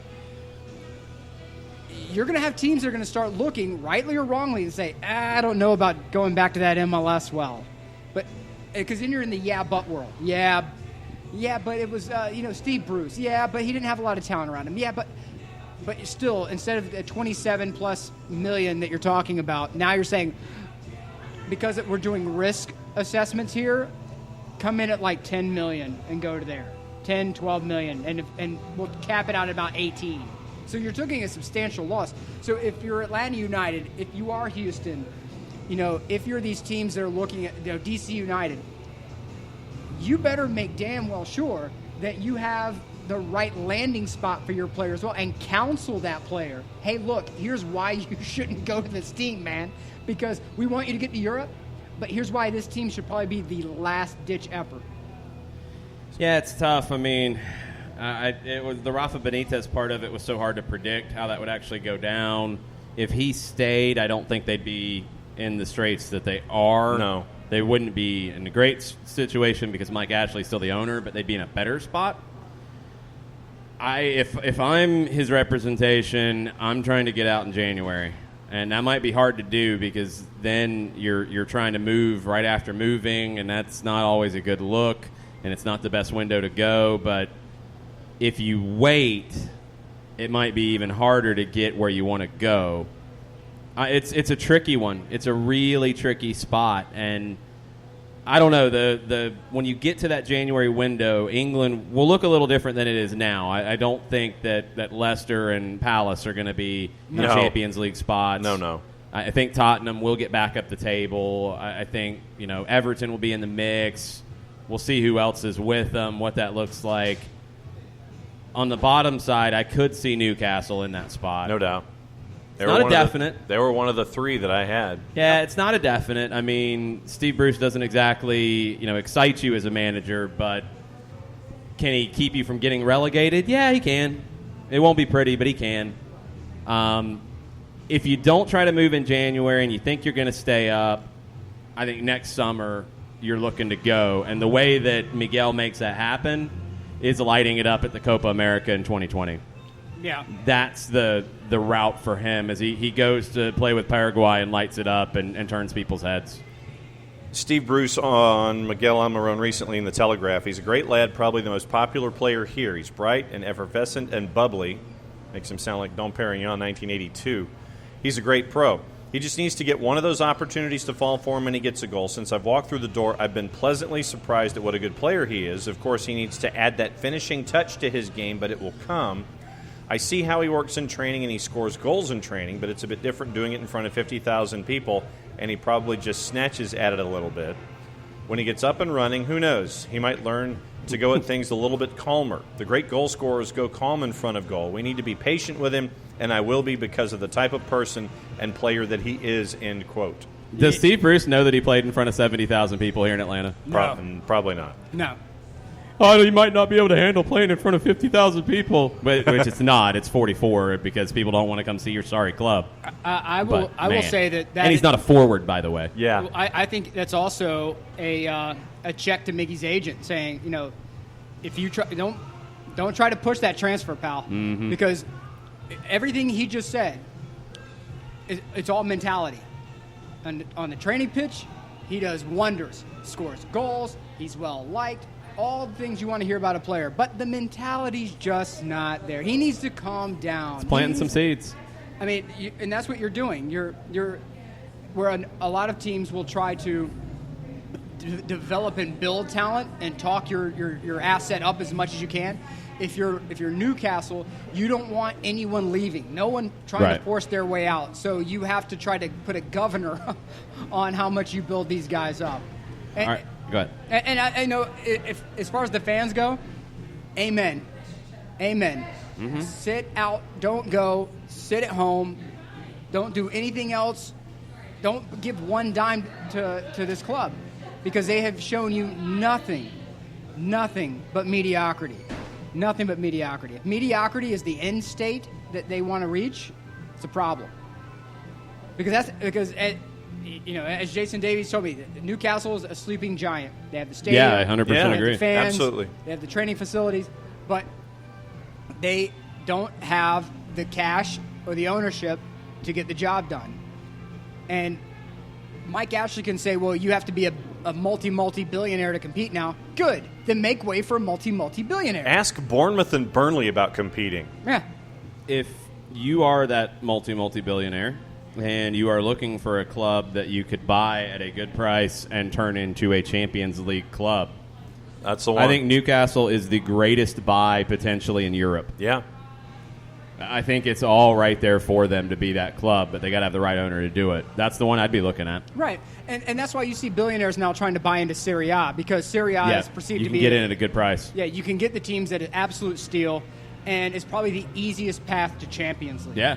And I mean, outside of because if you're Switzerland, you get one spot, maybe two. Yeah, but you're far more limited. Yeah. Like if you're in the major leagues and you can get a team that can start getting you into Champions League, there's a lot of money to be made. Newcastle feels like one of those that you can get for the right price and really maximize it pretty quickly, just with the right investment.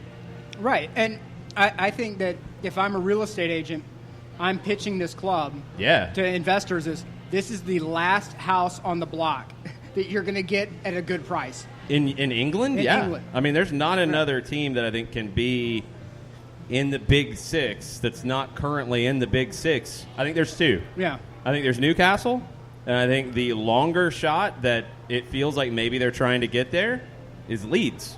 Right. I think they're the other one that can be a lot bigger than they are currently. But as Rocco Camiso said, if it were up to him, he would come in and he would drop $250 million tomorrow, and he's like, boys, take the caps off of spending. We're going Brewster's Millions on this. Mm-hmm. But due to financial fair play, you can't do it, which means you have to have the highest starting point humanly possible. Yep. So you maximize your investment. Newcastle could be that. Yeah, Newcastle, they feel like they could be. That well, you have talent. I don't, and not to mention that with the engagement of the fan base when properly motivated, the Premier League money, the television money that comes in, you can make a few smart investments and turn this thing around in a moment. I mean, you don't have to go full Man City here to get the job done. But keep in mind, that Man City turnaround, it didn't take them that long. I mean, it happened within a lifetime, So, guys, I just think that there's money to be made here. And Mike Ashley, I got a 10. You got 10? I don't think that's going to be enough. I think he wants $10 million to sit down and talk to you. Yeah, which is a little crazy, but $10 million, and I buy a meeting. Yeah. Okay, well, I'll buy the meeting, and then I'll buy a fish and chips with some gravy, and I'll buy him a Laserdisc player from him. You think might, that could get me in the door? That might do it. Yeah? If I bought a Laserdisc player, some fish and chips, and some gravy? And the pseudo-nylon members-only jackets that you could get at Chess King or Checkers. Yeah. He would dig that. Chess King was cool. Now, I would have to wear. I like have to wear a Structure better. Spencer's. Oh, well, Spencer. No, they're like completely different things. Spencer's is where you're going to get like a fart box or something. Yeah, that's right up Mike Ashley's alley. That's Spencer's is I'll Mike give him Ashley. a lava lamp then. Mike Ashley is the Spencer's of Premier League owners. I think that could work. I think we have a package here, guys. A very competitive package. Yeah, we could throw in Claire's Boutique as well from the go. old malls and right. give him that one too. That'd be set. Hot Topic. Yes. Now, Hot Topics I think is actually still making money. Or a Goldmine Arcade. Did they just start selling band T-shirts now? Is that what they're doing now? Pretty much. Wrestling T-shirts, band T-shirts. Oh, you'll make a lot of money like doing retro that. stuff. Yeah. Okay. All they're right. doing. They figured out something that works. I'm with you on that. All right. I think it's time for everybody's favorite segment. Oh man. Mondays with Reddit. We got to work on the music. I'm not sure what it is yet, but it's not that. It's not the metal one. Yeah, Mondays with Reddit. I don't know what it is. I feel like maybe it's like 9 Inch Nails-ish or something. Whoa, no. Like Iron industrial. Iron Maiden. All right. No. So we're going to scroll through and see what's new in the world of Reddit. Sad news out of Argentina. Gabriel Batistuta, legend. Yeah. Legend. Yeah. Will undergo surgery and have a prosthetic left ankle. Well, isn't that like Bill Walton, where he had to have the things fused? This sounds like more than fusing. It's an article in Clarín, which is one of the major papers out of Argentina. Let me translate, because I want to see if it's prosthetic. He's going to have a prosthetic ankle. Wait, I'm is it assuming like a in hip foot. replacement? No, this is an ankle. Right, but like the same idea, like it's a titanium. It says a ankle joint? prosthesis will be placed on the left ankle. Okay. Uh, We're doing some research right now to make sure yes. something isn't being lost in translation. Like it's like, are they just replacing the joint and they're fusing the foot with He said, finally, I will have an ankle prosthesis after years of thinking about it. Okay. I'm assuming it's like a hip replacement or like a knee replacement type of deal. And, I mean, he took a beating playing at the top level. An absolute beating. Playing in Serie A with Fiorentina is probably where most people think of him. Yep. Unbelievable player. One of the greatest finishers in the game. He's going to have surgery in a couple of weeks. He was actually on the call yesterday for Fox Sports Argentina for the Super Clasico, which was not quite a dud. I mean, the last 15 minutes were nuts, wide open, back and forth chaos. Yeah. But this is game 1 of 3 over the next couple of months. This was the league match. And something I thought was interesting, Boca is the new manager who replaced Guillermo Barros Escaloto, Alfaro. Alfaro's a guy who hasn't really been at the top clubs. He's been kind of in the middle or the smaller clubs that have challenged. Mm-hmm. So this is his first mega big game that is big and scary. He gets pretty defensive. Yeah. He plays De Rossi and Marconi together as 2 holding midfielders. He plays 2 up top, but one of them ends up dropping, and they really sat and played pretty deep. So it's the Nicolifi plan. Yes. Okay, good. And that's not Boca. That doesn't really work. That's not what most successful teams do. No, it's true. So there's a lot of questions going into the Copa Libertadores semis that will be in October between Boca and River, and we will be talking about it a lot. We will be watching it, probably here at the Brewhouse, actually, and talking about it some more. It was fascinating to look back ahead of the Super Clasico at the Libertadores final from last year and see Pity Martinez playing a big role on one side, and Christian Pavón, now with the LA Galaxy, playing a big role on the other side. That's why we talk about South America a good bit, because of how it can relate to MLS and all the crazy crossover you get. Right. Well, Felipe Cardenas tweeted out a little rumor earlier today that Ezequiel Palacios could be on his way to... And that's already been debunked. That's been debunked? Yes. Okay, good. So I have not seen the debunking. So can you catch me up on that? The reports are that... Here's your debunking, sir. Inter Miami offered $20 million, and River was ready to take it. Yeah. But Palacios didn't want to go there. He wants to go to Europe. But $20 million is what Miami put on the table. You have to wonder. Yes. For the 20 sake, years old, and he's valued on Transfermarkt at a little over $20 million. I'm going to have to ask. I'm going to need you to hit your mute button for a minute because, Uh-oh. I have to wonder if Mr. Palacios and Mr. Martinez, maybe there's some conversations back and forth about some potential challenges. I'm looking. I think I see a black helicopter flying overhead. Maybe there's a little bit. I don't mind going black helicopter every now and then. I think you have a black helicopter in the backyard. But I'm just saying that because if you're Pity Martinez, I'm not saying this is from an aspect of anything negative with Atlanta United, but if you're Pity and you've watched time and time and time and time, go ahead and just keep repeating that over and over in your head, of getting hacked down by these buffoonish, goonish defenders and not getting any calls at all. And so you and your buddy are talking, you're catching up. Hey, man, how's River doing? Yeah, man, we're doing all right. How about you? Yeah, it's doing all right. Things are catching on here. I'm starting, good Argentine contingent with this team. We're having a good time. We're drinking mate like it's crazy. LGP is having like these crazy, like he's cooking half a cow the asado at a time in his backyard. It's bonkers. But, man, I cannot get a call to save my life. Word? Yeah, watch this video. And it's like nothing but a highlight A clip of YouTube him link? getting butchered by these MLS defenders and getting nothing called. Yeah, I'm not going there. Well, I don't know. Argentina, you get butchered on a regular basis and don't But you get calls get calls. either. Sometimes. I mean, at least, but the thing is, there's consistency with the officiating. That's the difference. At The least bar you know is what you're different, getting. but yeah, it's more consistent. By the way, the referee yesterday in the Super Classico, that might be the best referee performance I've ever seen. Yeah? He was outstanding. Pro. Decisive, immediate, just called it, got in your, there's one where a player goes down trying to get a call in the box. Referee on top of it, in the player's face before he gets up. No. I love it. He was great. Yes. One of the best I've seen. Let's stay in South America with Mondays with Reddit. Palmeiras. Mondays with Reddit. No, that's not it. We know Palmeiras in Brazil, right? One of the mega clubs. They were in the quarterfinals of the Libertadores. They were bounced out last week to Grêmio. They followed that up with a 3-0 loss to Flamengo on the weekend.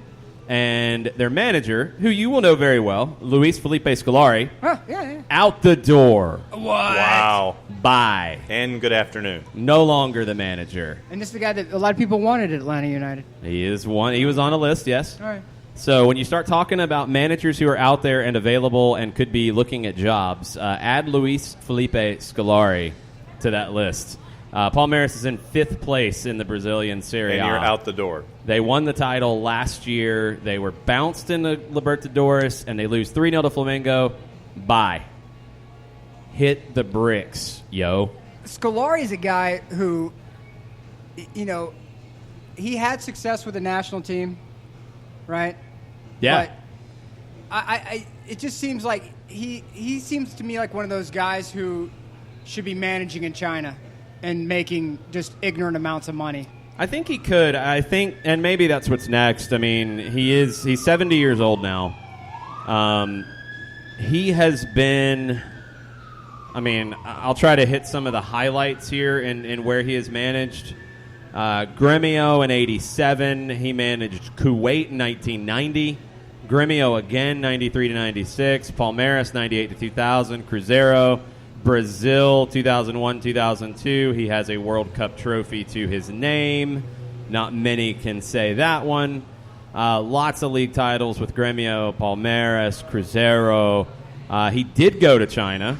So, actually, he's been there and done that. There we go. UAE. He was with Guangzhou Evergrande. Yep. He was there 2015 to 2017. After another stint with Brazil, he was Brazilian manager during the World Cup in Brazil. So they brought him back for that. Didn't work out so well. He was at Chelsea as well, so he has been in Europe at least once. He was manager of Portugal for a long period of time as well. At 70, there's probably not many jobs left for him, but there could still be one or two, and he's a guy who could step right in and give you some give you a boost straight away. If you're Inter Miami, does he enter your conversation?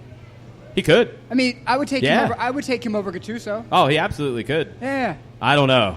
I really want Gattuso in this league. I know you want. Look, if anybody wants Gattuso in the league, it's me. Oh, no doubt. I will. I have already put out a proposal that when we play Miami next year, I want Gattuso press conferences on the air on a 7-second delay. I want them to happen. It needs to happen. All right, here's another one on Mondays with Reddit. We're going to stay kind of in Brazil, but it goes back to our favorite player, Neymar. ESPN in Brazil reported this. Let's see. This is ESPN in Brazil because this is just great how this goes down. A Brazilian businessman who declined to be named recently met with French club officials, PSG, and told Jorge Nicola that the reason for not releasing Neymar was tantrums. He was just acting like a baby. And this is the quote. Nasser's dream was to make Neymar run around the field until the contract was over. He is disgusted with Neymar because PSG has done everything for him, accepting a salary of €91.5 million per season, supporting a series of demands and stewardships, and in return, Neymar has forced the bar to leave the club. Dream to make him run around the field until the contract was over. Do laps. That's awesome. Laps and stairs. I love ESPN in Brazil.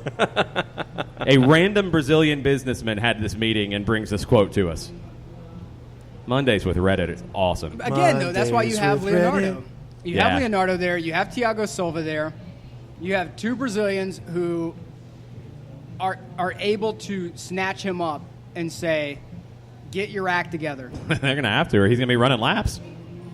Look, I do not advocate for violence. I'm a loving man. Do you advocate for running laps? My fighting days are over. I have no problem, though, having one of those guys get like a wiffle ball bat and chase him around. Just kind of whack him in the ankles? Yeah. I'm talking like whack. Like, no, not even the ankles, right upside the head. Whack. Man, okay, so it's went beyond just running laps to now running laps while being chased with a wiffle ball bat. That's right. Chase him with a wiffle ball bat, and anytime he slows beyond a brisk jog, he's upside the head.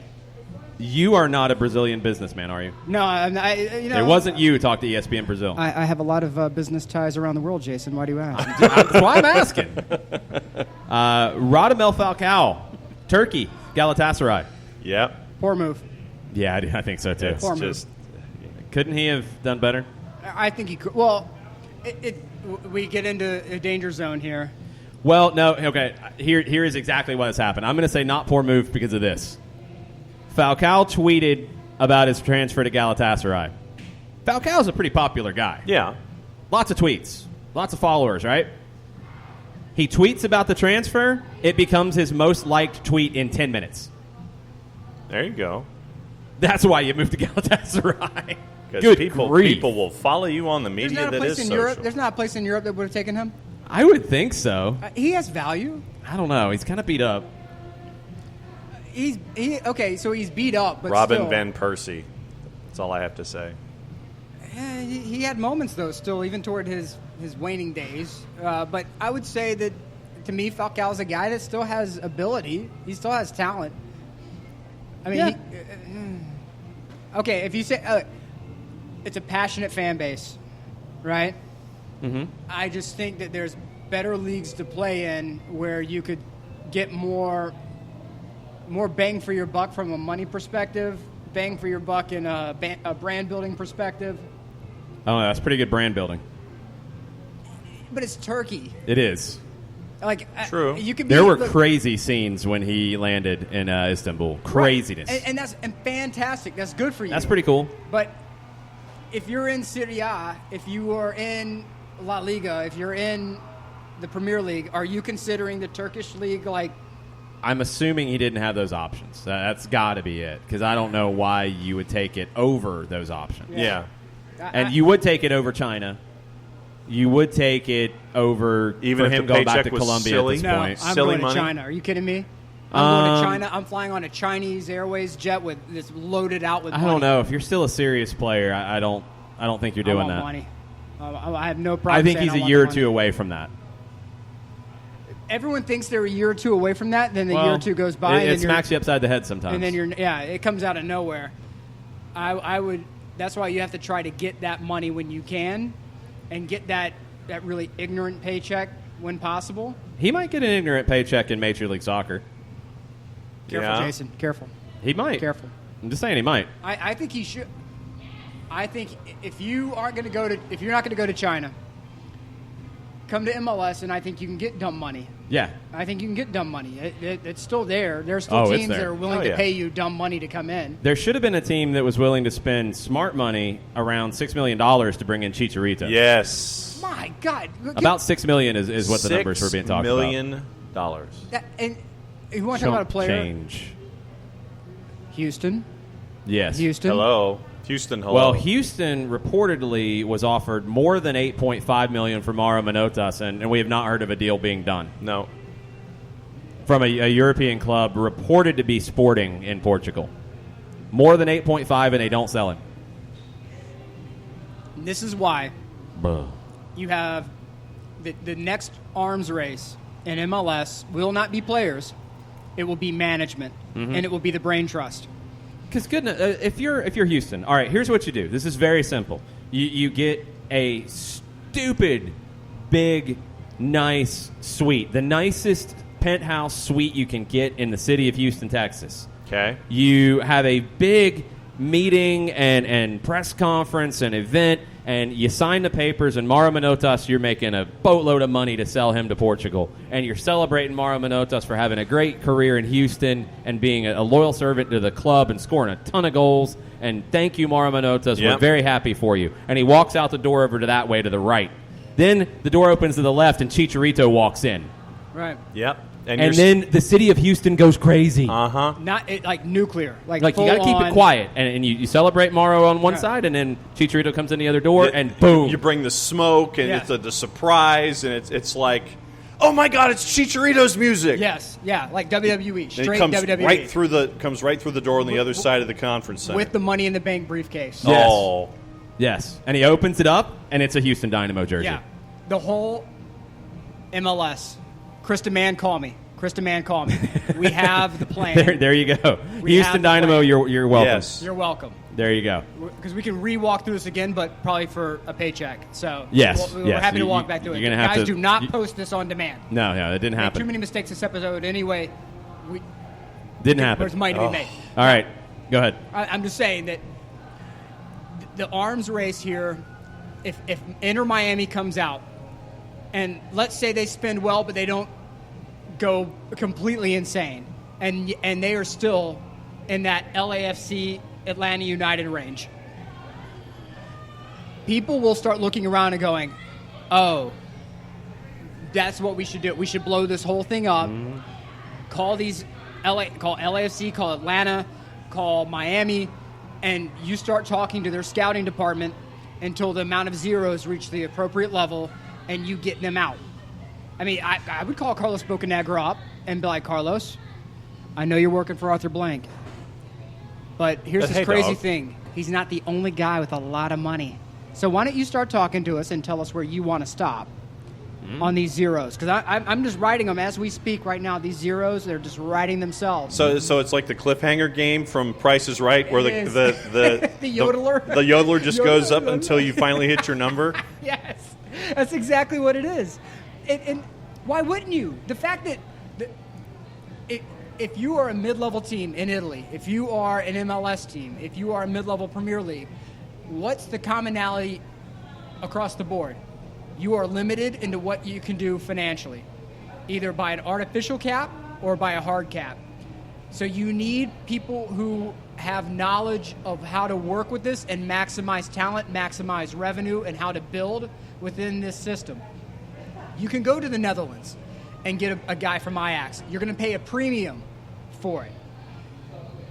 You can come to MLS and get someone who has knowledge of working with limited funds, knows how to do insane levels of scouting, who know how to find talent in other places that may have this idea of being washed up. You bring them here and they showcase. You're telling me that can't happen elsewhere around the world? Carlos Bocanegra can't replicate this? Man, open the paychecks. You open the books. Well, how much money do we have? Yep. Call Atlanta. Call Miami. Call LAFC. Get these guys out of there. Pay to the order of. Yes. All right, I got a couple more from Mondays with Reddit because it's been good today. Back to Neymar. Because, man, people just keep talking now that he's not going anywhere. Oh, man, the things keep coming out. So L'Equipe reported that on July 15th, in front of the team, Leonardo spoke to the team and trashed Neymar. I'm shocked. Reminded them that no one is indispensable. His first words set the tone. I will speak in French. If some people don't understand, they just have to take classes.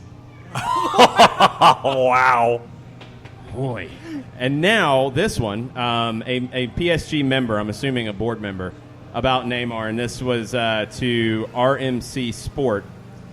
It was important that he remains for the project, but especially to avoid strengthening Barca. And this is the quote of all quotes.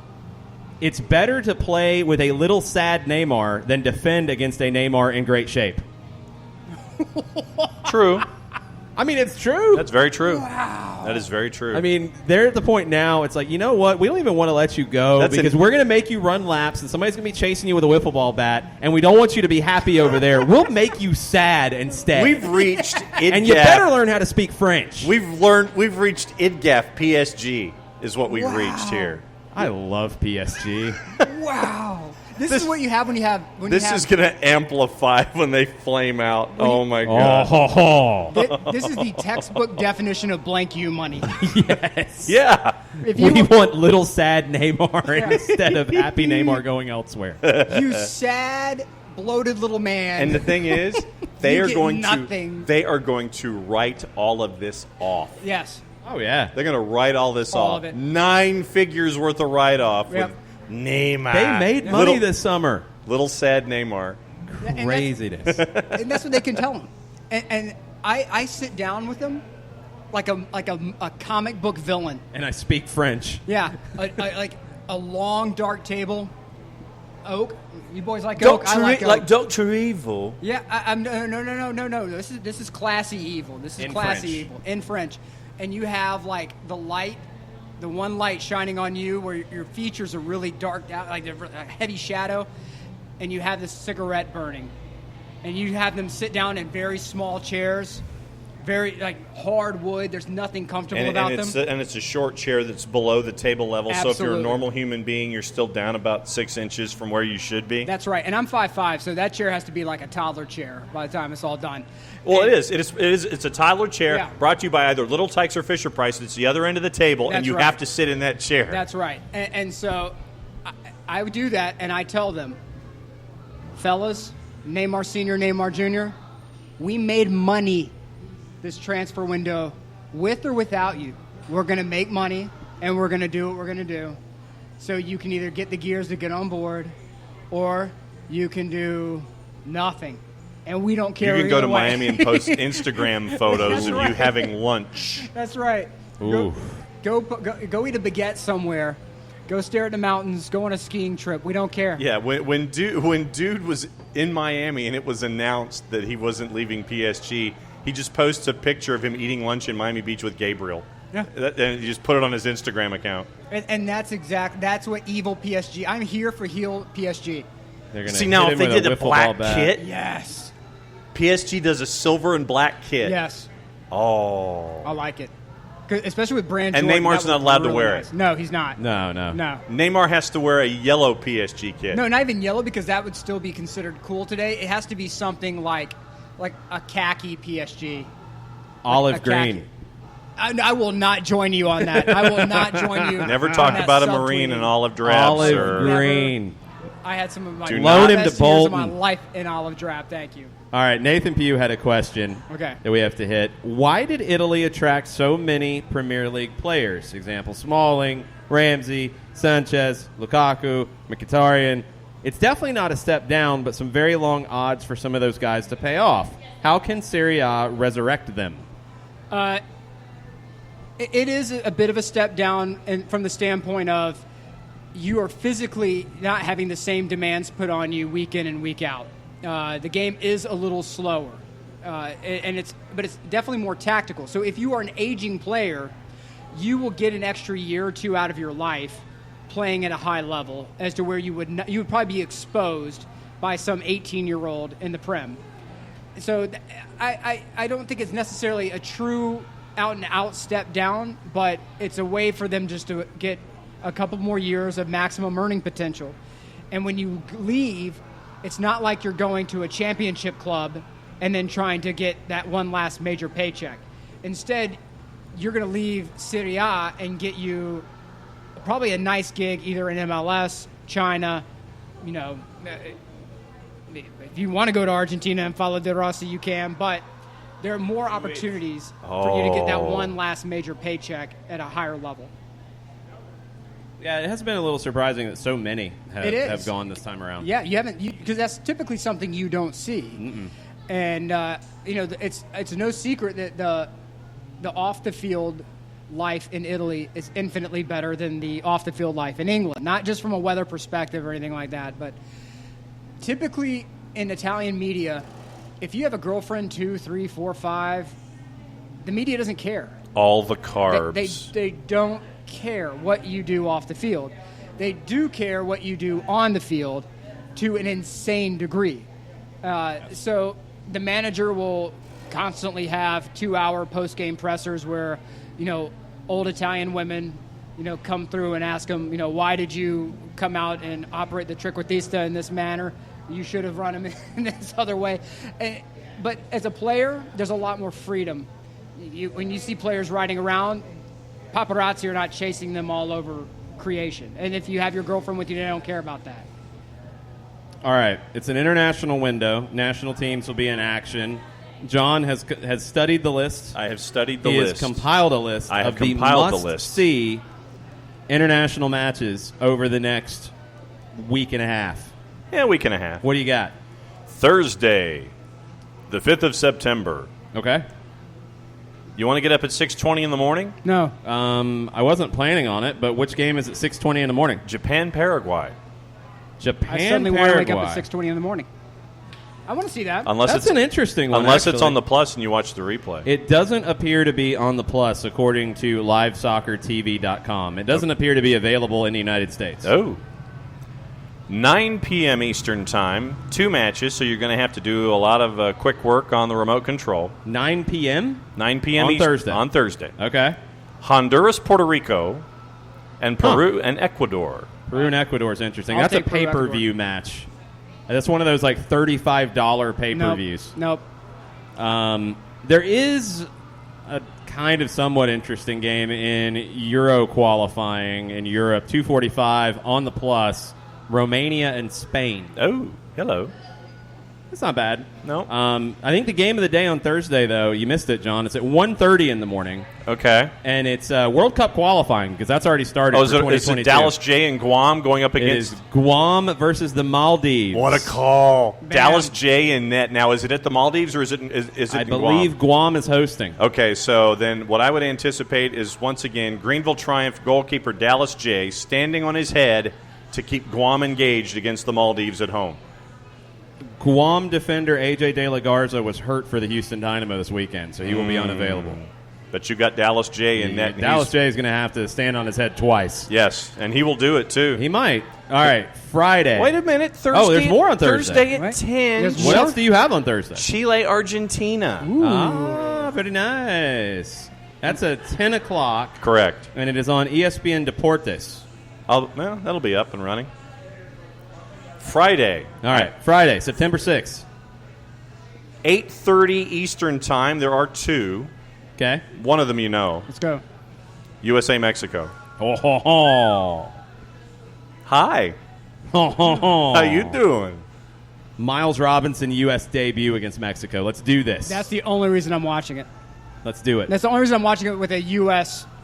hope in mind. I'm all in on this. And for I'm your glad you split are. screen pleasure, Brazil, Colombia. Yeah, it's another pay-per-view. take that. Get the checkbook out. But how much is that? That's $35? Probably. Okay, $35 for Colombia, Brazil. I'll take that.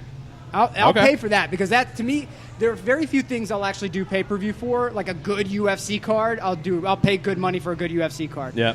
I will not pay for boxing anymore. Yeah. I will pay for the right wrestling pay-per-view. Yeah. Then at 10 Eastern, Costa Rica, Uruguay. That's a sneaky good game. Yeah. Jarrett Smith, Scotland faces Russia in Euro qualifying at 2:45. Are That's knives on allowed in ESPN that? 3. Knives and clubs, are they allowed? Yes, they are. I think they're encouraged. But the game on Friday in UEFA qualifying, Germany and the Netherlands. Ooh. That's an ESPN 2 match. Hello. And 2 DNA, 2:45. All right. They do not like each other at all. Oh. Not at all. Saturday. You got anything on Saturday? No, I skipped straight to Tuesday the 10th. Saturday, England, Bulgaria, Euro qualifying at noon. That's an ESPN Plus. That'll be packed here at the Brewhouse. We know that for sure. Serbia, Portugal's an intriguing one, 2:45. I want to see what Portugal can do. You know, they're a team that is going to be. They're bringing in a lot of young talent on that team, and so I want to see what Portugal has in store for us for the next. That's a nice one 3 to on 5 Saturday years. afternoon, and then CONCACAF Nations League in the U.S. group, Canada and Cuba at 8:00 on 2DNA or Fubo TV. Oh, there'll be a 2 to. Fubo TV, 2DNA, 2 to or NA. I want to say it doesn't have it listed. I thought Yahoo Sports had the streaming rights. I think they do. To they do to CONCACAF League. They might not to CONCACAF Nations League. Okay. That might actually be Flow, Okay. possibly. But 2DNA, watch Good in luck on Spanish. that. Yeah, Good luck on Flow. Flo, All right. we all know how that works. So you skipped ahead to what day? Tuesday the 10th. All right, let me see. Sunday, anything interesting? And there are 11. Actually, Sunday, and I don't know if it's on. There's no TV in the United States for it, but Bienveni Kanakimana and Burundi Oh, there you go. faces Yes. Tanzania. Tanzania? No, Tanzania. I Huh? think there's two different ones. Okay. Oh, all right. Well, okay. Big ups to Burundi. Yes, that's what it says in front of me, so I'm hoping there's two different ones. Wow, okay. But Burundi at 9:00 in the morning. Burundi at 9:00. All right. Go and Benny then Jets. Euro qualifying Sunday. Finland and Italy. There you ESPN go. Plus. 2:45. Looking forward to that. Spain faces the Faroe Islands at 2:45 as well. Oh, take the over. The Faroe Islands. Take the over. And then ESPN 3, Switzerland and Gibraltar at noon. Gibraltar. Gibraltar. The rocks Rock. of Gibraltar. Gibraltar. All right, Monday. All right, you still don't have anything on Monday. Scotland and Belgium, 2:45. All right. That's not bad. Man, there's not much else. Northern Ireland and Germany at 2:45.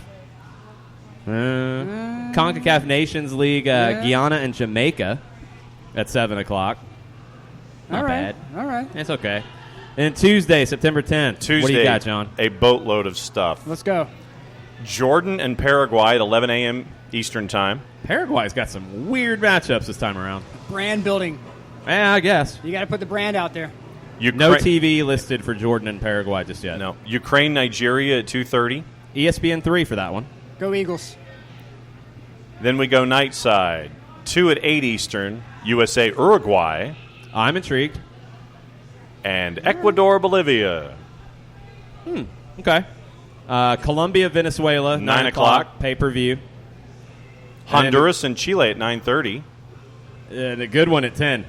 Oh, Argentina, Mexico. I've heard of those two. Oh, ho, ho. That's pay-per-view. Oh, ho, ho. That's what where can That's we watch UFC that 240. Right now, it doesn't have anything listed. I don't that's know. got to be 2 to NA. Argentina, Mexico, yeah, it's got to be. I don't think there's any way that got into the pay-per-view hands. That's got to be 2 to NA. And then Brazil and Peru at 11 Eastern. That's pay-per-view. Of course it is. Our friends with Guam face the Philippines That at is 1:30 in correct. the morning. Yes. Yep. Dallas J and net for that one as well. Yes, and really nothing else in World Cup qualifying that is interesting there. I know Burundi's got another match, and I was trying to find it. I don't see it. There's no telling. The African Cup of Nations qualifying is a little weird. So yeah, I don't see anything else. I want Nigeria to win all things because in 1996, when they came here for the Olympics, they were exceptionally cool. It's a home to and home. All of the fans. So as a result, go Super Eagles, do your business. Home and home, the first one on the 4th at 9 a.m. The second leg is on the 8th, the Sunday morning at 9 a.m. Okay. So 4 days apart. Oh, wow. Qualifier on Wednesday. Go Wednesday, Sunday for the 2 legs of the qualifiers, Burundi and Tanzania. Got it. All right, so they go Wednesday. That's early. Okay. All right, we'll be watching Benny Jets if we can find some kind of illegal stream. We'll be checking. VPN, baby. The Swallows, controlled by the Football Federation of Burundi. Well, I hope they're controlled by the Football Federation. It'd be kind of weird if they're not. Yeah, stranger things have happened. That's true. It's very true. All right. Saito Berahino is forward on this roster. So we could have Berahino and Kanakimana Yes. paired up? Yes. Ooh, Okay. I'll take that. That's not bad. I like it. I think that's it for a show, you I think guys. that's it for a show. It's a good thing that we're ending the show now. It's a good thing. It is? Yeah. Dinner Because time. If we had, like on, what is it, pardon the interruption, like if we had what did we get wrong, Nick's column would be Gail Berigimana. absurdly long. Nah. Yeah, I got a lot of stuff wrong today. Nah, I'll do better next no, time, no. boys and girls. I'll do better next time. So you've got Gail Berigimana, you've got Benny Jets, you've got Saito Berahino. You're all about this Burundi squad. Well, it's when you sit we there and go. you look at the roster and you're going, whoa, I played you in fantasy. So, and there's Benny Jets with the updated photo with him wearing the Stripes kit. There we go. I like it. So there you go. That's your update. Berahino, Berigimana, Kanakimana So for now you're telling me I need to somehow find a Burundi national team kit. you and me both, brother. Red, white, and green are the Uh-huh. colors. If anybody's got the hookup for the Nigeria kit, let me know. Oh, I'm sure we I can can find get it you a hookup. anywhere. I'm just asking for the hookup because, we got to make sure the finances are right. Yeah, I'm sure we can Financial fair find you a play. hookup. Well, I mean, do you care if it's authentic? Well, that and I don't Guam know about football me. also. Knockoff? Oh, yeah, I'll take knockoff all day. Okay, We've- cool. I look, got you hooked up then. and- I know and people. If anybody wants to yell at me about getting knockoff jerseys, at me, because I have Whoa. no problem. I have no problems at all discussing why it's absolutely ludicrous to pay $120 for a soccer jersey. I know a couple of malls that you can go to get good knockoffs. There Yes. we go. There we go. I've heard these things. All right. Final one from Reddit for you before we Mondays go. with Reddit. Let me scroll back to find it. Breaking from multiple people. Yep. Orlando City are interested in signing Brighton striker Glenn Murray at the end of his contract. Tom Dwyer. Of course they are. Of course they are. Don't even mention Dom Dwyer, and Nick just starts laughing. Glenn Murray Tom Dwyer can't score at Brighton, so of course Orlando City's interested. Dom Dwyer, look, if there's a player out there who's incurred more ill will after being welcomed as a conquering hero than Dom Dwyer, that dude, I'm sure he's a really, really nice guy, but you're talking about somebody who got on Twitter and blasted the franchise for having to train in a public park. You're talking about somebody who can't finish more than 4 yards in front of the goal repeatedly. The king of the air ball. I mean, I think he should probably, along with Carly Lloyd, get a lot of tryouts for field goal kickers. I mean, He's not putting it very in the same accurate, zone. Nick. Yeah, that's he's the putting thing. He's putting it directly above the goal. But that's 40 feet. But the Oh, there's some that he's But pushed Carly way Lloyd wide. is good from 55. I don't think Dom Dwyer. Well, she's Dom gonna get Dwyer signed would first. Dom Dwyer would be the Blair Walsh of MLS kickers. I wasn't going to go there, but it did Wow. cross my mind. Look, I have no problem in saying Carly Lloyd would go. I'm get not drafted wrong. First, I'm just saying. That makes some weird conversations at the Dwyer household if Carly Lloyd gets signed for an NFL team before Dom Dwyer does. And Sidney I'm just saying. LaRue's probably Sidney a LaRue's better gonna look at him and be field like, goal "Why kicker, can't you too. put the ball on targets? Why Oh, can't wow. you? Why can't you do that? Go take out the garbage. Why can my former teammate from 50 yards out split the uprights? Wow.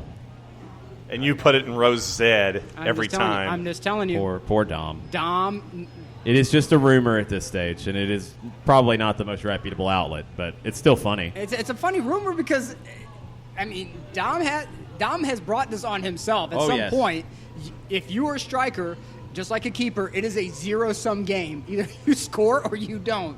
Uh-huh. Yeah. All right, that's going to do it. Tomorrow morning, there will not be a live show. I forgot this earlier today. I'm going to be at the Gresslemania golf tournament for okay. a while. Hanging out with the midday show from 92.9 The Game, Andy and Randy. I believe Carl Dukes and Mike Bell are playing in said golf tournament. Sure, if that's what you want to call it. You might want to have somebody out with that group. Take and a hard count hat with you. Oh, man. a lot, and take a hard hat, and probably take a cooler of Hey Man Ale. While Hey, you're at it.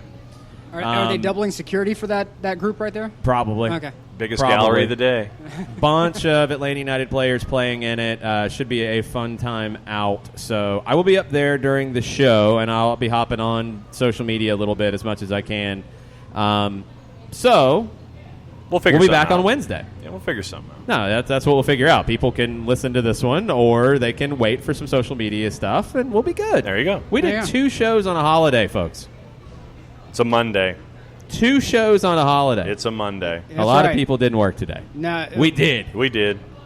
We put I in didn't. that work, I kind yo. of showed up. I think I punched the hours card. That was about it. Ah. That's about all I did today. It's like you went on your timesheet, That's hit right. 8, and That's you moved right. on at your I tab. moved on. All right. Well, Well, I went on we to surf will the we web. will not make Nick run around the field. Chase for him the with a length of wiffle his bat. That's contract. right. That's right. Throwing do as I preps say, at not him. as I do. We will not do that. All right. So we'll be back next week. Mucho Euro. All the lira.